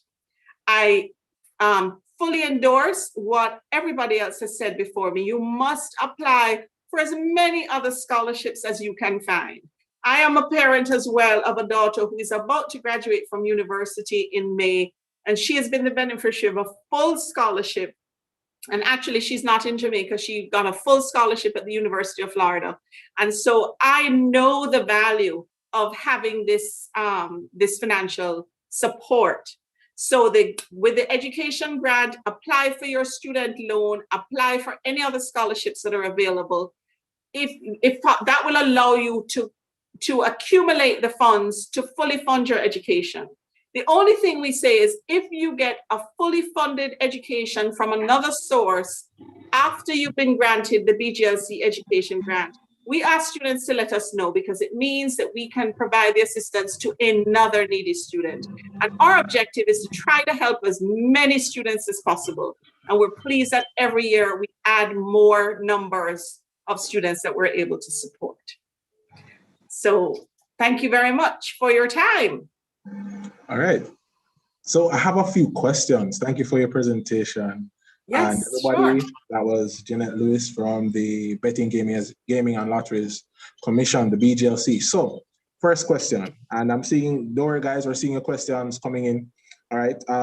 Now I am a community college graduate. Well, before I went to the UWI, I went to Excelsior Community College. So, you know, shout out, big ups to everybody who went to a community college or ExEd, big up. But do these grants apply to every higher education institution, your community colleges or universities, or is it only for specific institutions? All tertiary institutions across the island. We have given students from ExEd Community College bursaries as well, Brownstown Community College. So it's, as long as it's tertiary level, undergraduate. We unfortunately have not been able to get to the postgraduate level as yet. So it's tertiary, any tertiary, undergraduate, any subject that you're studying. We have no limitations on that. All right, so I think that answered Daniel's question. All right, and right now, Terry wants to know, can your scholarships be used to fund education abroad? So if I want to study overseas, do your grants or your scholarships apply to overseas education? No, we don't. Our grant is for Jamaican students who are studying here at some of the fine institutions here in Jamaica. Lovely. The fine institutions in Jamaica. Absolutely. I'm a graduate of UWI. Two of my degrees are from UWI. So, you know, I fully support local education.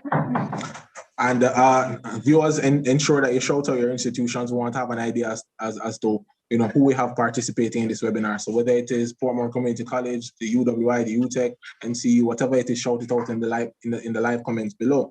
The other question is, well, as you had mentioned, the GPA requirements, that's 2.75. That's very attainable. 2.75 is very attainable. Again, this taps into our objective of trying to help as many students as possible. And when you have programs like the fantastic Grace Kennedy Foundation merit-based scholarships, there is room for us to provide support for students who may not qualify for those merit-based scholarships. And another question: do you facilitate manual submissions in terms of applications, or is it solely online? Well, it's solely online. We used to have a manual process. COVID-19 last year forced us to quickly pivot and move to an online portal. And I think we got 2 applications that came in as manual applications. The online portal really is easy for everyone. You can do it from your phone. You can upload your documents from your phone. You don't have to worry about getting something into the office and it goes awry. Once it's in the database by the deadline date, we've seen it, we've captured it, we know it's there. Even if it's incomplete, we know we have a whole database of incomplete applications that we received last year. Great. Sorry, Matthew, I may also say one other thing I forgot to mention, very important. We allow students to get the grant twice. So if you got the grant last year and you apply again this year, you could get it twice. If you have already gotten it twice, then you no longer qualify. You could also get it in your first year, not get it in your second year, and then get it in your third year. But we allow students to get the grant twice in their academic career. All right. I thank you for that. And we have, while I'm a Kingstonian and I represent for Kingston and St. Catherine, but I want to give a special shout out to everybody joining in from Western Jamaica, on the North Coast, on the South Coast. We're seeing persons joining in who said that they're either alumni or they currently attend Westwood, the Westwood High School, Hampton. I'm seeing you. I'm seeing Sharpwood Teachers College there. You know, Brownstone Community College. I really appreciate you for joining in wherever you are. And Ms. Lewis, I have a special, I don't want to call it a bias, but I have a special interest in ensuring that this information gets to students in rural Jamaica. All right. Matthew, our board last year said to me, how can we make sure that we're giving an education grant to a student, to somebody from every parish? So while we have not done anything to quota the parishes, I want to fully endorse you when I interrupted you, and I'm sorry, but I want to make sure everybody understands. I want to see applications from every parish. We want to be able to say that students in 14 parishes of Jamaica, from as far east as St. Thomas to as far west as Westmoreland, has been able to get a assistance to do tertiary education in Jamaica. Jeanette Lewis, thank you so much. Thank you to the team at BGLC for the awesome work that you're doing in helping to finance our young people's higher education. And everybody, everybody that's tuning in right now, once you register there, if you have not yet, you'll be getting the details. So what we'll be doing, we'll be pulling all the information from the presentation together and sending it to you in a pack as well. So thank you very much, Ms. Lewis, and thank you to the team. I now hand back over to Ruth Lawrence, our original host, and everybody. No need to fear, we have CCRIF coming up next, and we have, most importantly, the Students Loan Bureau. So ensure that you continue to chime in, share the link, share the information so that more persons can get the information. Don't hold on to it, share it, all right? Particularly the viewers from rural Jamaica, all right? I'll be handing back over to Ruth Lawrence. Wow, thank you so much. Thank you, Matthew. Thank you so much, Miss Lewis. Listen, excellent presentation. I love the mandates, and I love the fact that you are ready. The organization is ready and waiting to support the Jamaican students. So thank you. Big up yourself. We are here for it, and we will definitely be sharing the information with all students across the island. So thank you for, sharing with us this afternoon. So next up, we have at this time, Miss Gina Sanguinetti from CCRIF. And she will be sharing with you in terms of some of the scholarships that are available through CCRIF, both undergrad scholarships and also postgrad as well. And I think, if memory serves me right, I think some of the scholarships are already open. So Gina, are you there? Miss Sanguinetti? Yes, I am here. And right, awesome. The floor if is I yours. could just ask Jeanette to pass me the host so I can share my screen.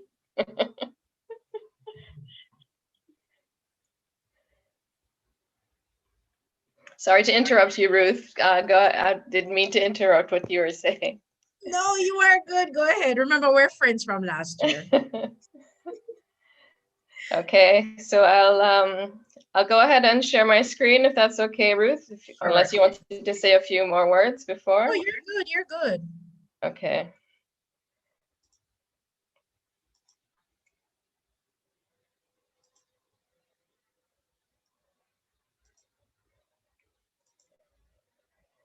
Okay, good afternoon, everybody. I'm so pleased to be here and to join this fantastic list of scholarship providers from Jamaica. As the agenda had said, we provide a slightly different focus, because we focus not just on Jamaica, but throughout the Caribbean. Any citizen of a Caribbean country, whether it's CARICOM member or a CCRIF member country, can obtain scholarships through CCRIF Scholarship Program. So I'm just going to spend 1 minute talking a little bit about CCRIF before I go into the scholarships. So CCRIF SPC used to be known as the Caribbean Catastrophe Risk Insurance Facility, and some of you may have heard about that. And basically, CCRIF provides catastrophe parametric insurance to Caribbean and Central American governments, and as of last year, also to electric utility companies. So some of you may remember the rains that occurred in Jamaica after Hurricanes Zeta and Eta, And the government did receive a payout from CRIF of $3.5 million because of the rains that occurred during those two events. So that is CRIF's main purpose, to provide parametric insurance products.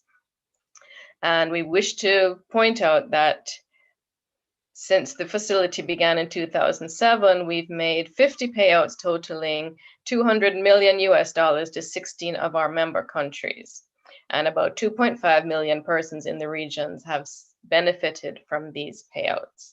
But I know you're not here to talk about CRIF, so let me go straight into the CRIF Scholarship Program, which is now open. And the deadline is June 15th, so you have almost 2 months that you could get your application in. And this is for postgraduate study in areas related to disaster risk management, disaster risk financing, civil with environmental engineering, or meteorology, or actuarial science, or something related to disaster risk management or disaster risk financing. And currently, the program offers scholarships tenable at the following Caribbean universities: the University of the West Indies, all 3 campuses, the University of Technology Jamaica, JTEC, Northern Caribbean University, and then in other countries in the region, University of Guyana, Suriname, and Trinidad and Tobago. So it provides 6 scholarships to Caribbean universities. And each of those scholarships is worth $11,000, which is about, if I do my math correctly, about 1.6 million Jamaican dollars. And then in addition to these 6, we also offer 1 scholarship this year to universities in the USA, the UK, or Canada. And that scholarship is worth $40,000, or almost 6 million Jamaican dollars. So that scholarship covers complete program costs, or almost complete program costs, including tuition, on-campus accommodation, the airfare to and from the university from your home country, and of course, living expenses. And in any of these universities, both online and face-to-face programs are eligible. And so the website on this screen gives you the website where you can find additional information, but basically applicants have to have at least a 3.0 grade point average, and it's intended to be full-time students. The only exception would be the online programs where you can do that part-time. And the application process does include an essay. I know we've mentioned essays from other organizations before, so that is also the case here as well. And we give you a specific prompt or essay prompt that you have to respond to. And then a number of students will be shortlisted and interviewed for the final stage of the extra regional scholarship, whether it's to the US, UK, or Canada. So students have to already have received their admission to these universities in specific programs before they apply for the CRIF scholarship. We also have an undergraduate scholarship program with the University of the West Indies, and this is for students at the UE who are already enrolled there. They've completed their first degree, or they're about to complete their first degree, and the scholarship will cover their 2nd and 3rd year at the university. Again, all 3 campuses, and it's for specific programs that are listed on the website. But again, they're related to areas such as disaster risk management, civil engineering, geology, meteorology, etc. And again, applicants must have a GPA of 3.0 at the end of their first year, and that must be maintained during their 2nd and 3rd years. So the scholarship for the first year, the 2nd year is made, and then if the student maintains the correct GPA, then the scholarship for the final year is made consequent on that. These scholarships, however, are administered directly by the University of the West Indies. So there's information on the CRIF website about it, but the application process itself is handled by the UE. And so there are links to the relevant UE campuses for those scholarships. And I would just like to point out, this is not necessarily related to the scholarships, but we do have an overarching technical assistance program, which includes the 2 scholarship programs, but also an internship program. And these are for university graduates, persons who have their first degree, and it's an opportunity to have paid work experience in either national or regional organizations related to disaster management and so on, such as your national disaster offices or your Met offices, or regional institutions like SEDEMA and CARICOM Secretariat and so on. And CRIF also has a small grants program. So if you are involved in community groups or non-governmental organizations, this is an opportunity to apply for grants between $5,000 and $25,000 US to implement local disaster risk reduction projects. So we encourage you to take advantage of that and to spread this information to organizations you think you may be interested in. And so the final slide is just showing you the contact information, but maybe I'll put back the previous one because that has the websites for the specific scholarship programs. So Ruth, I don't know if you have any specific questions or you wanted me to add anything else, or if, over to you. Well, we always have questions. So I'm gonna, but the first question I have for you is, what are the terms and conditions of the CRIF scholarship that persons might need to know? Okay, well, I mentioned the application process that they have to have GPA of 3.0 and above. But one of the key conditions of the scholarship is that they're required for the extra regional scholarship, they're required to work in their home country or elsewhere in the Caribbean for at least 3 years after completing the program. And that's accomplished through a bonding agreement with the applicant, or the candidate's government. And then for the regional scholarships, they're required to work in the Caribbean for 18 months after completing the program. So that's one of the most significant conditions. The student's master's theses, their master's research must be in an area of relevance to CRIF. And so that's also an important consideration. And I think those are the 2 big things. As I mentioned earlier, both online and face-to-face programs are eligible for this. So for online programs, it can be part-time, otherwise it's full-time study. Okay, so I want to also ask, do you have scholarships available for persons who are interested in boarding? Yes, in other words, yes, the scholarship that is tenable in the USA, UK, and Canada includes accommodation. So that's definitely included. And then for the regional scholarships, there's a fixed ceiling, as I had said, of 11,000 US. So depending on the tuition, because as you know, Ruth, the tuition varies significantly depending on what your government puts into the University of West Indies, for example, what country you're from, and the program, whether it's sponsored or not. So if there is an amount in the 11,000 cap after paying your tuition, then accommodation and living expenses would be provided by the scholarship. But the first priority is to cover the tuition. The tuition first. So is that the case where the funds are sent directly to the institution or to the individual? In all cases, whether regional or ex-regional, the tuition part is sent directly to the university and on-campus accommodation as well. And then a stipend, a cash amount, is provided to the students after that to cover living expenses. Understood. So, Ms. Sanguinetti Phillips, if persons want to get in touch with CRIF, of course, how can they do that? What's the website? Well, the websites are there, crif.org/scholarship or /CRIF UWI scholarship. Or you can send an email to technicalassistance@crif.org, or just visit the website crif.org and you'll be able to find it under the Technical Assistance Program.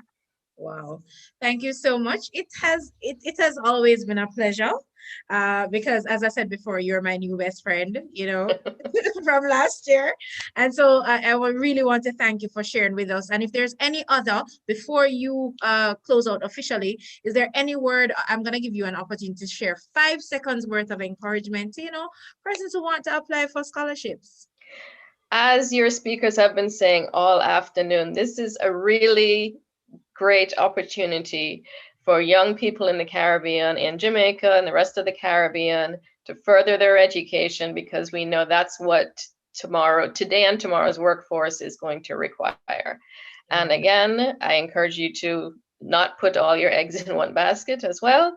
You know, there are many sources of scholarships, as we've learned today, and check out each one and then apply to as many as are applicable to your situation. Thank you so much. It's always a pleasure speaking with you. Thank you, thank you. And we thank you for sharing with us. So guys, can you imagine we're almost done with the webinar now? We only have one remaining presenter, or should I say presenters, who will be sharing with you. And they are from, of course, the Students Loan Bureau. And as mentioned before, we have Miss Crystal Barrows McDonald and her partner in loans from the SLB, Mr. Alex Henry, they're basically here to share with you a little bit. So let's see. Ruth, Alex, I'm having trouble transferring the host because I think a technical issue, so I may have to leave and that would automatically transfer it to you. All right, no problem. Okay. All righty, thank you. And thanks for the opportunity. Thanks, Ruth, and thanks, everybody. Always a pleasure to have you. All right, so let's check if Mrs. McDonald is there and Mr. Henry. Yes, we are here. Okay, awesome. Listen, right now, I see people taking out them book and them paper right now in order to write down the information for SLB, you know, just to ensure that, you know, they can get the relevant information. So the floor is yours, lady and gent, to share with us a little bit about the SLB. Thank you so much. And thanks for having us, J-TEC team. We're happy to partner with you. And as mentioned, I'm Alex Henry, Customer Care Agent at the Student Loan Bureau. And presenting with me, yes, is Mrs. Crystal Barrows McDonald, the Client Services and Statistics Officer. We are trying to share a screen. Are you guys seeing it, right? Good. Yes, we can see the screen. All right, lovely. All right, so we get right into it. The Student Loan Bureau, we are the premier financing institutions for students who are pursuing their tertiary level education right here in Jamaica, right? We have a 99% rate for persons who are successful after applying for the loan. And yes, if you would have not have been approved for the loan, you're in that 1%, you can always appeal to us and we will consider your decision. So 99% approval rate, right, after applying for the loan. Today we want to discuss with you our loan products and what the services that we offer here at the Student Loan Bureau. And I'll get right into that. We offer 3 loan products. We have the targeted loan, otherwise called the undergraduate study loan, the PAYS loan, or the pay as you study loan, and the postgrad loan. We'll not get into the postgrad today, but that is for persons who are doing their master's or doctoral studies. They'll apply for that one. The option is similar to the pay as you study, so you will get the information through that means. All right, so the targeted loan, it caters to applicants who are pursuing their undergraduate degree study. And this falls under those who are doing diploma, associate, bachelor's degree. Those are the person who this caters for. Right? With this type of loan, you are not required to repay, right, until after completion of the course of study. And that is 14 months after completion. So that's the extended time given for persons, as we know you may not have found employment as yet. So you have that option to 14 months before you start repayment. There are some persons who would like to pay during the in-school period. You're free to do so, but it's not a requirement. So the option is up to you. right, you receive 100%. Tertiary tuition financing, right, 100%. And that is up to $1 million per academic year, with a repayment time of 15 to 20 years. 20 years for persons who are doing medicine, law. Those persons get 20 years based on their length in the program of study. The interest rate for this type of loan is 7.8%. While you're in school, we also call it the moratorium period, and 9.5% when you officially enters repayment. So application period is normally between the period of February up to June, right? But for this year, due to the pandemic, we have pushed forward. So sometime in April, our application period may begin, so students can visit our website at that point to send in their application, right? So effective April 1st as well of this year, you have made, many persons have heard the announcement from the Ministry of Finance, the Finance Minister, that's Dr. Nigel Clark, that one guarantor will not be required for persons who are applying for this type of loan. So effective April 1st, you only need one guarantor. You don't always have to seek someone outside of your circle, a mother or father, someone within the household can stand as guarantor for you on the loan. Right? And with this type of loan comes a grant. Once you apply for the loan, you are automatically in the run to be evaluated for this grant. It's a grant of $50,000, and this is outside of the tuition. You're not required to repay this grant. It's a bonus that comes with applying for the loan, and students can use this for any additional expense that they may have for school, especially in this season. And that's the main thing on the targeted loan.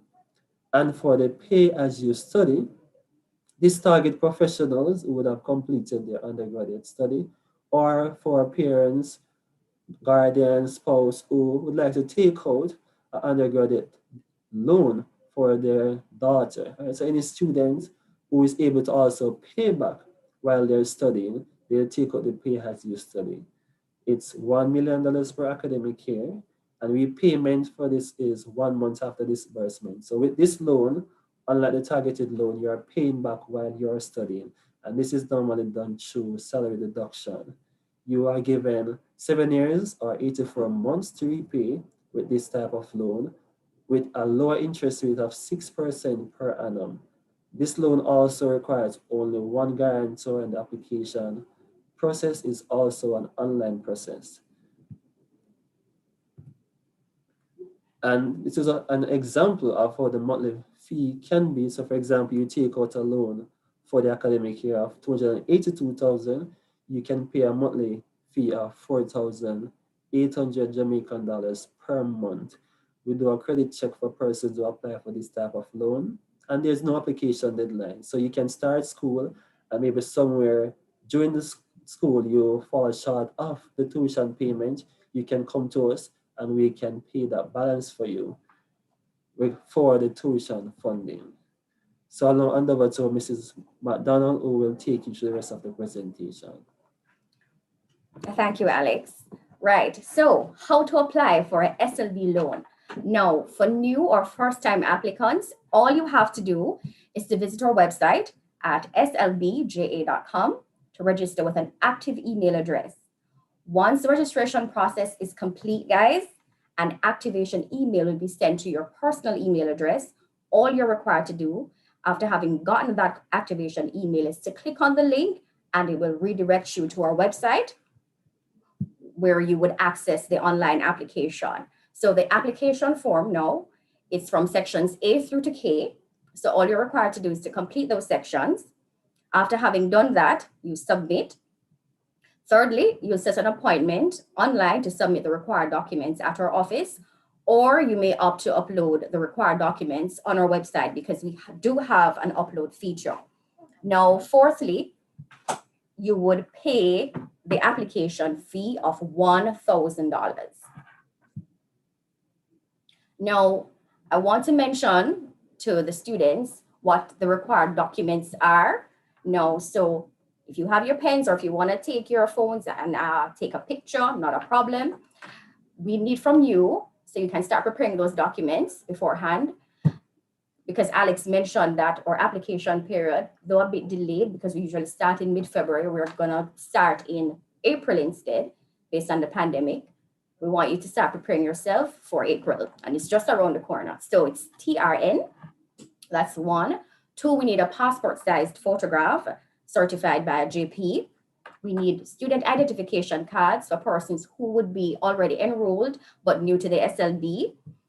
If you are in fact a PATH recipient, then of course you need to present your PATH registration card or a PATH letter from the Ministry of Labor and Social Security. We also need proof of banking, because in the event that you do get the grant that Alex spoke about earlier, we are able to send the money or deposit that money directly to your account. We also ask for a valid photo identification, whether it be a passport, driver's license, or a national ID. We also need income verification for all employed members of your household. Remember now that it's not just the applicant who is being assessed, but your entire household is being assessed. Therefore, we need the income verification. And of course, the income verification comes in 3 forms. Now, we'd either take the last 3 salary slips, if it is that the person doesn't get pay slips, but the person gets, you can request rather a job letter from the employer.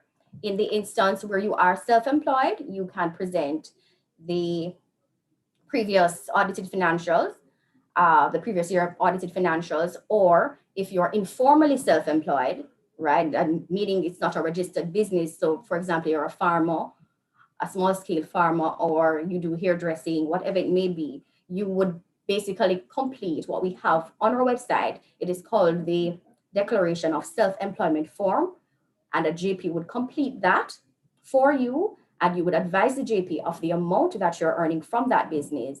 And once it is stamped or certified by the JP, then we will accept that. That is a Declaration of Self-Employment Form, and it is found on our website. We also need the acceptance letter. Now, if it is that you have not received your acceptance letter just yet, not to worry. You can submit all other documents and treat this as a pending document. What we won't do at the SLB is that we won't disburse the tuition until so you can get loan approval without the acceptance letter. What we won't do is that we won't disburse the tuition to the respective institution until we have verification that you've been accepted. So you can submit all other documents, excluding that of the acceptance letter. We're going to need it later on to disburse the tuition. All right. As I said before, there are persons who would have already been enrolled in the university but are new to the SLB. So in that case, we would need your academic transcript. All right. And then, of course, after all those required documents are processed, right? So because remember now, the reason why we need these documents, these requisite documents from you, what you would have placed on the online application, right, cannot be corroborated. So we need tangible support. And that is the reason why you're taking in these documents, yes? So after having submitted those documents, right, and everything is in order, then we do our loan evaluation internally to see if you are qualified for the loan. And as Alex mentioned earlier, we have a 99% approval rating, so not to worry, all right? I also want to mention that after the loan is approved, right, that is when you'll gain access to loan documents or contracts, right, where you and the guarantor would legally bind yourself to us. So there are 2 parts to the process. One where you, after having submitted the online application, then you would submit the requisite documents just to corroborate what you would have placed on the online application, right? But then there's a second part. After having gotten the loan approval, then you need to go onto your customer portal that's on our website. You would have access to all the loan documents, right, or the contracts that would legally bind you to us. So that is the second part to the process, which is very critical. All right. So you have to ensure that you bring in both sets of documents. Firstly, the requisite documents like the TR and the birth certificate, the ID, the photo, the recommendations. Yes. All right. And then, of course, sorry, I said recommendation. That is past history, we're no longer taking recommendation letters. So after having submitted those set of documents, then of course, all the contract documents would need to come in thereafter. Now, what are the advantages of accessing SLB's loans? We have the lowest, the lowest interest rate in the marketplace. For the PAYS loan, we said that is 6%, and it can go as low as 4%, right? If you are a child of a public sector worker, or you are benefiting from our good standing promotion, which we'll discuss later on, or you are on you're doing one of the STEM programs, right? So, or most popular loan type, the targeted loan, it's as low as 7.8%. That is accrued while you are in school. Once you enter repayment, so we have a dual regime interest rate. So it's 7.8% while you are in school, known as the moratorium period. And after you've completed school and that 14 months grace period passes, then you deal with what is called the repayment period. So persons who want to close off their loan while in school, it means that you would not be required to contend with that 9.5% interest rate, because you would have paid while you are in school during the moratorium period. So you would have only contended with the 7.8% and not the 9.5%. If you close before you officially enter repayment, which is September following the year of completion. All right, so as I mentioned, $50,000 grant, guys. Not many places offer this to students. So we're one of the few agencies that offer $50,000 free, right? And as I said to you before, as Alex mentioned before, is that you don't have to apply for this grant. Once you apply for the student loan, it's automatic that you are evaluated for this grant. It's a monetary gift, and it's non-repayable, right? And absolutely no collateral is required. We don't want any house, any land, any title from you, guys. It's completely unsecured. We don't need anything from you. No collateral required, okay? Now, there are other concessions offered by the SLB. We mentioned the PAF earlier. So there is a 35% reduction in the processing fee for persons who are PAF recipients. Children of public sector workers receive a 1% reduction in the interest rate while they are in repayment. All right, and a 35% discount in the processing fee while they're attending school.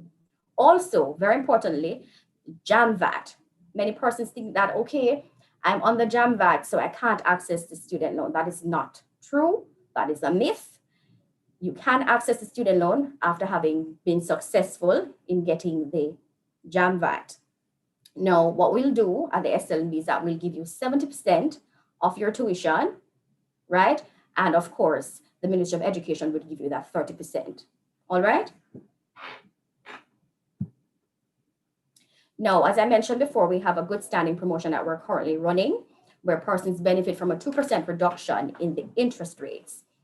Now, if you've gotten the student loan and you spend 1 year in school and you maintain a GPA of 2.5 and over, that 7.8% that you had contended with in the first year will change to 5.8% in your second year, because we would have seen your transcript and that your GPA is 2.5 and over, you'll stand to benefit from this 2% reduction. So that 7.8 again is going to be further slashed to a whopping 5.8%. Also, customers in repayment. So first we dealt with persons who are in school, the moratorium period. Now we move on to the persons in repayment. Those persons whose account are current or no more than 30 days past due stand to benefit too from that 2% reduction. So that 9.5% that you contend with while you're in repayment, that can be further slashed to 7.5%. Also, borrowers permanently employed to a registered charity for at least 1 year will also benefit from the good standing promotion, where they would get a 10% debt forgiveness. So what's next, guys? Apply, apply, apply, apply. When we open in April, we don't have a precise date for you, but we know that it's going to be in April. Apply, apply, apply. Remember, guys, we have a 99% approval rating, and we fund most of the community colleges, most of the universities in Jamaica. So we are ready to serve you. Again, apply.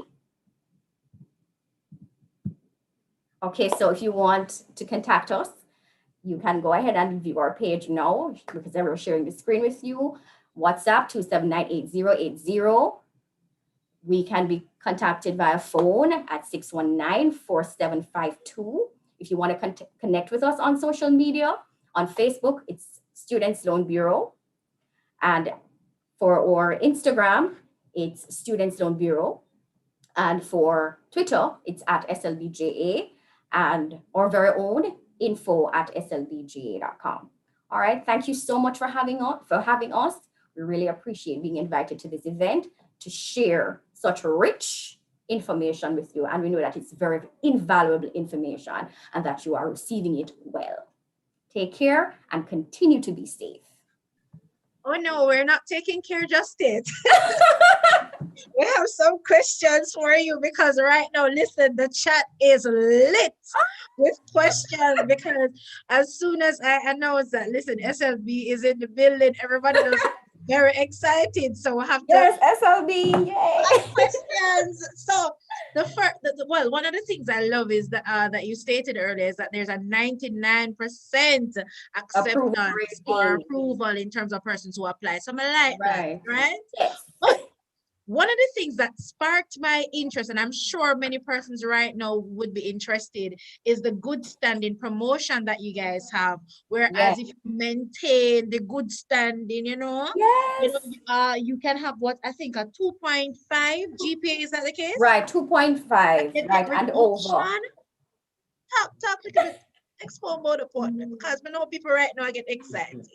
Just reiterate what you would have said. You said to maintain 2.5 GPA, right? Right. Once you maintain a GPA of 2.5 and over, and that's easy to get, don't it? 2.5. So once you maintain that GPA 2.5 and over, guys, interest rates slash. Hold on. Like, I think the people in the area right now, like, Mr. People are getting excited. Ruth, I said interest rates slashed. So that 7.8% that you contend with while you are in school becomes 5.8%. Simply unbeatable. Oh my God, like SLB, where were you when I was going to UA and I was suffering? I don't know, Ruth. But I love it. I really, really appreciate it. And I love the fact that the application period becomes, will open in April 1st. April 1st. I have another question here. I know you would have mentioned some of the documentations that, you know, persons would require when they're applying for loan. But what I want to ask though, can persons start repaying their loan before they actually complete their studies? Definitely. Remember I told you that we had 2 loan products that we offer for undergraduate studies. Alex mentioned the targeted loan, which is the most popular loan portfolio that we have at the SLB. And that is the loan that you repay after completing your program. Even though we're saying that that is the loan that you repay after completing your program, if you want to start making payments while you are in school, you are free to do so. Absolutely free to do so, right? Because what that will do is to bring down your capitalized balance. Right. And you can even close out your loan before it gets into the repayment period if you're able to do so. And if it is that you want to start making payments, you don't have to do it in a regimented way where you're paying every month. Suppose you have it in February, but you don't have it in March. Pay it in April. Wow. But for the pay as you study loan type now, which is the one where a parent would take that on your behalf, then that one you would have to, that one is more rigid and structured. That one is done by a salary reduction, and that you would have to pay immediately upon disbursement. But the targeted loan, it's totally different. It's more relaxed. And as I said, you can start making payments while you are in school if you're able to. Oh my word, I'm loving this. There was a question from Daniel on YouTube. She stated, well, I hope Daniel is, I think this is, she's female. I think the person is female. But Daniel is asking, if you were approved for, let's say, the SLB, and perchance mid-semester you heard that, you know, you're now a scholarship recipient, basically. Would they still need to repay the SLB, or would it be paid out by mid-semester, or is it end of semester that the monies are actually paid to the institution?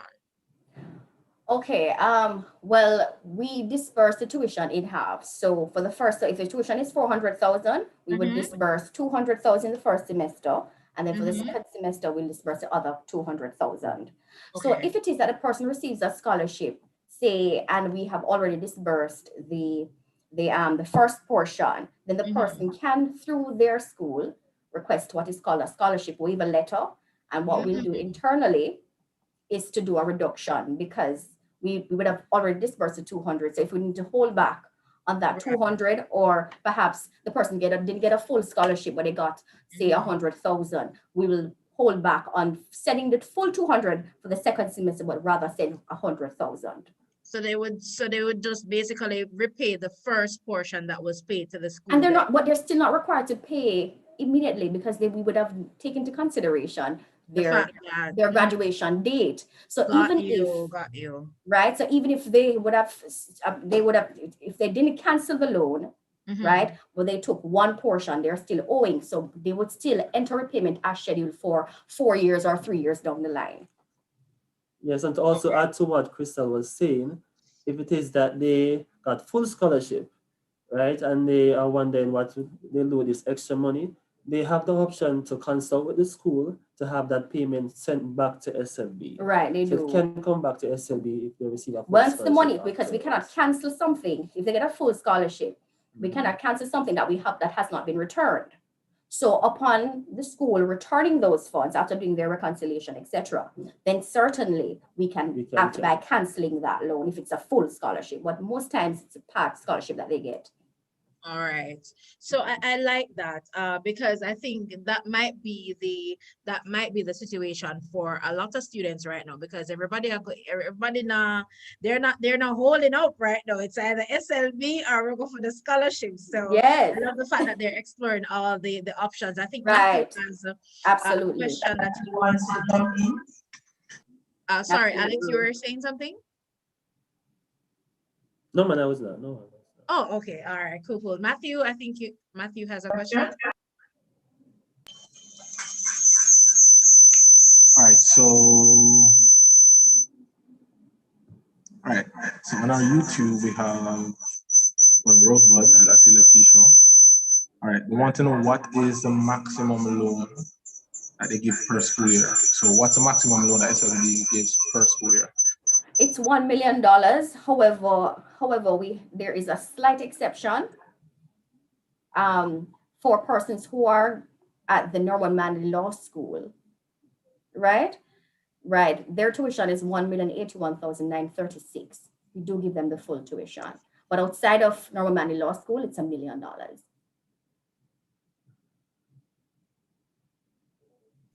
The other question is, what if the person? So what if the person you put on the application isn't in your household?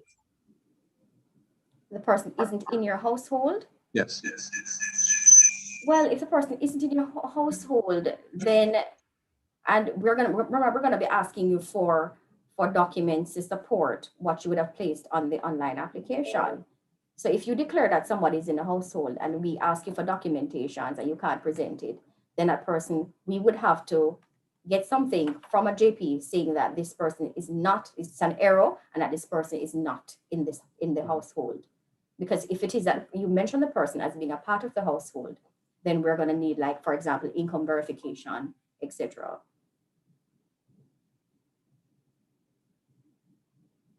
Got that, Matthew? Yeah, man, I got that. And I wanted to know, well, here's the other question too. Because I know that, let's just sort out the feedback issue right now. All right, quickly.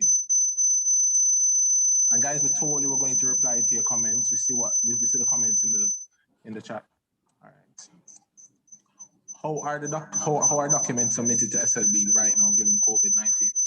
Okay, so pre-COVID-19, you had the option of doing face-to-face interviews. So the guarantors would come in and submit, or the applicants would come in and submit the documents. We also had the Dropbox facility, right? What we did when the COVID came into play early last year is that we had to suspend the face-to-face interviews. And what we're doing essentially was doing telephone interviews. And by doing the telephone interviews, we spoke to the applicants, we knew what documents they had in their possession because we would match it against their application, which would have been downloaded to our SLB website. So after we get a clear understanding of what documents they have, who are the persons in their household, we're able to say that, okay, you know, you left off this, try to get this document in, right, when you're coming. So we were able to manage the document submission process whereby they know what documents are outstanding from before coming in. What they would do though, because we're not seeing them face to face, after having done the telephone interview, then they would use the Dropbox facility on the outside of our office. And by outside, I don't mean literally outside, like on the road, but outside of but it's in the building, but it's outside of the office because we weren't allowing more than 10 persons at any given time in the office. So thank you so much for that. I want to ask, I think someone on YouTube is asking, what if your guarantor is overseas? Do you facilitate persons who are overseas to be a guarantor? We do in instances where the guarantor is on like the farm work or the hotel work program, right? Because our policy here dictates that a guarantor has to be spending at least 6 months in Jamaica. It has to, and the person has to be a Jamaican national. So if you are a legal permanent resident in another country, then you can't. You have to be a Jamaican national. But as I said before, if you're on the farmer program and say some persons spend 8 months, depending on which program it is, we will allow for that once we have verification that's the farm work program, right? Or the hotel program, right? So we do allow for that if it is that you really live in Jamaica, but work in the US and it's only for 6 to 8 months. Nothing beyond that. I want to add something to the in relation to what Matthew had asked. We also launched launched the upload facility on our website. So persons were now able to upload their documents as well, Matthew, for the persons who didn't want to utilize the Dropbox facility. Okay, cool. Okay. So what are the requirements for a second year student who wants to apply for SLB? Okay, well, the renewal process is pretty much in the same application period. So it's the application / renewal period. What you would do in April, come this April, is that you would not do the same online application, right? Because you are no longer a new applicant to SLB. What you would do is complete what is called an online status report form on our website. You are already in a pre-approved state. You're already assessed. We know you are qualified for the loan. So for the second year, third year, fourth year, you're already in a pre-approved state. Yes. So all you're required to do is to complete that 1-page document, which is a status report form, which is just basic information, and you complete and submit. And then of course you'll have to submit the contracts again, because students always ask us, Miss, why have to submit the contracts again every year? Because guess what? The tuition changes and the academic year change. So essentially what you would have signed for is 2020, 2021. But now we're entering a new academic year. The tuition may have changed. And also on the contract, we do it by year, by the academic year. So then you would have to change the tuition changes and the academic year would also change. So that is the reason you have to sign each year. But for the status report form, once you submit that, indicates to us that you want to continue with the processing of the loan, because not everybody who takes the loan the first year wants to continue right through. All right. I want to touch on a very touchy topic, and that's on the matter of delinquency, because we know, say, boy, time hard, COVID kicking, some persons have lost jobs, and so many things have, have happened, in the year. Yes. The year or so. So how do you treat with persons who are now in a state of delinquency because of varied challenges? Okay, and we've gotten a lot of backlash for this, and I'm very happy, Ruth, that you brought this up. The fact is that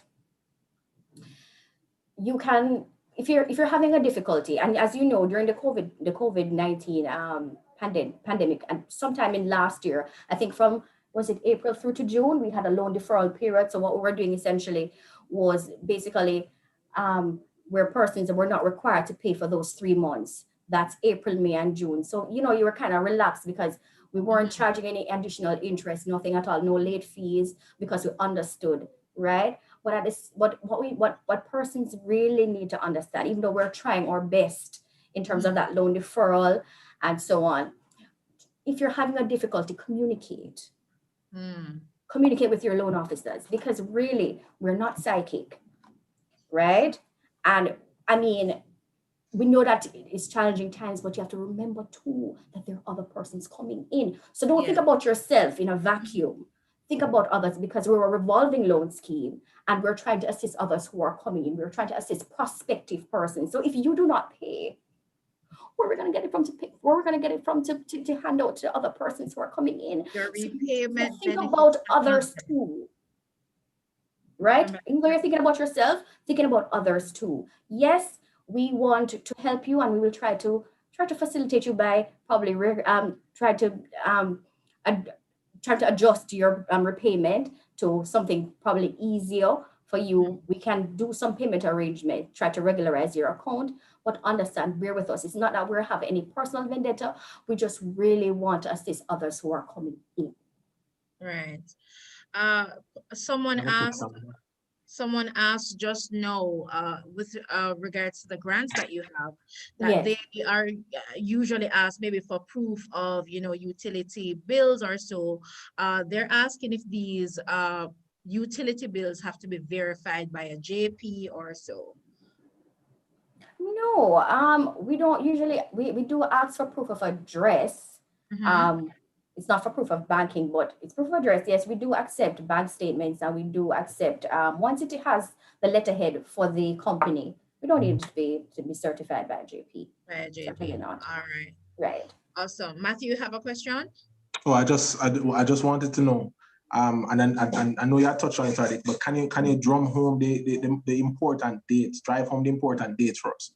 When do you start taking applications? What about the new guarantor initiative that you have? When do deadlines end? What are some of the things that students that normally trip up the student application process from the student side? Just tell us those things, the important dates.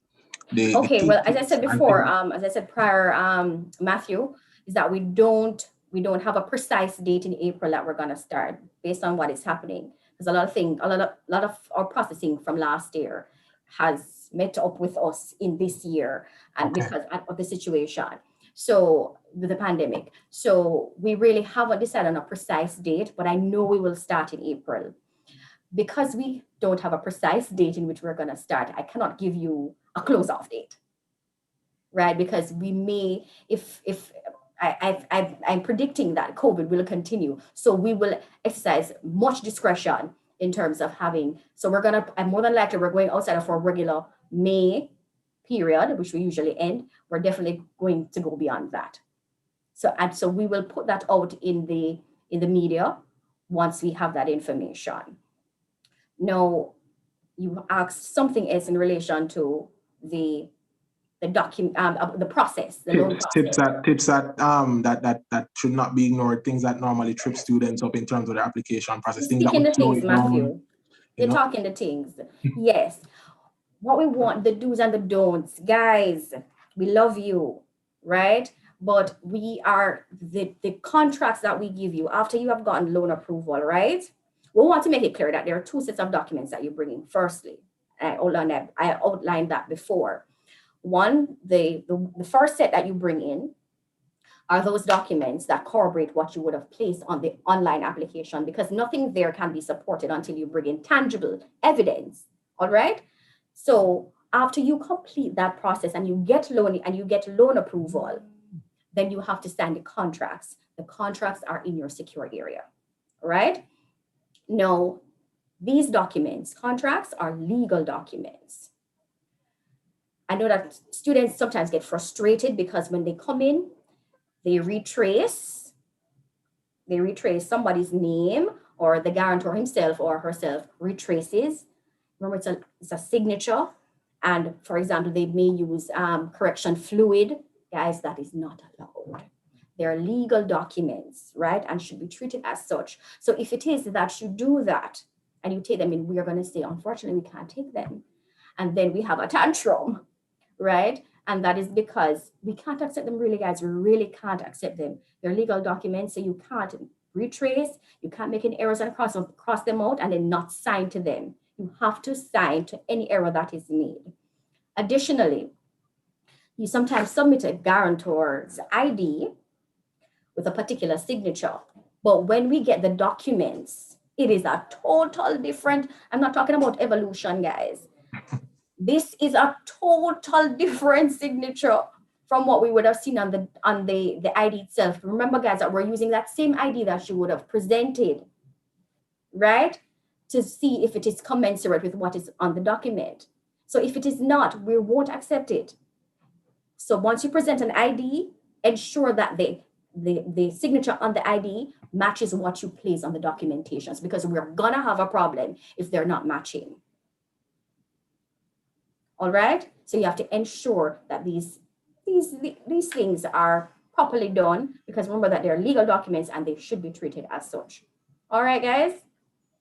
So that is something that is very important when persons are going back and forth. Guys, we don't want you to be constantly coming to and from, right? So we're just asking you to just treat the documents as legal documents, no retracing. If you do make an error, which we're all fallible beings, get that. Just affix your signature to that particular error, okay? And as I said, the IDs need to match. They need to be commensurate with the documents that you submit. So that's very critical. Definitely good tips, Ruth. Listen, right now, Matthew, I would love to continue to drill and to get down with SLB, but I do think that we covered some really good grounds today. And so I really want to thank you guys. Ruth, sorry to interject. Can I just mention one other thing? Go ahead. Go ahead, ahead, please, guys. We want all the documents once. No piecemeal, please. Don't split them up here. It's better for us, it's better for you. We're able to ensure that your disbursement is done on time. So basically early submission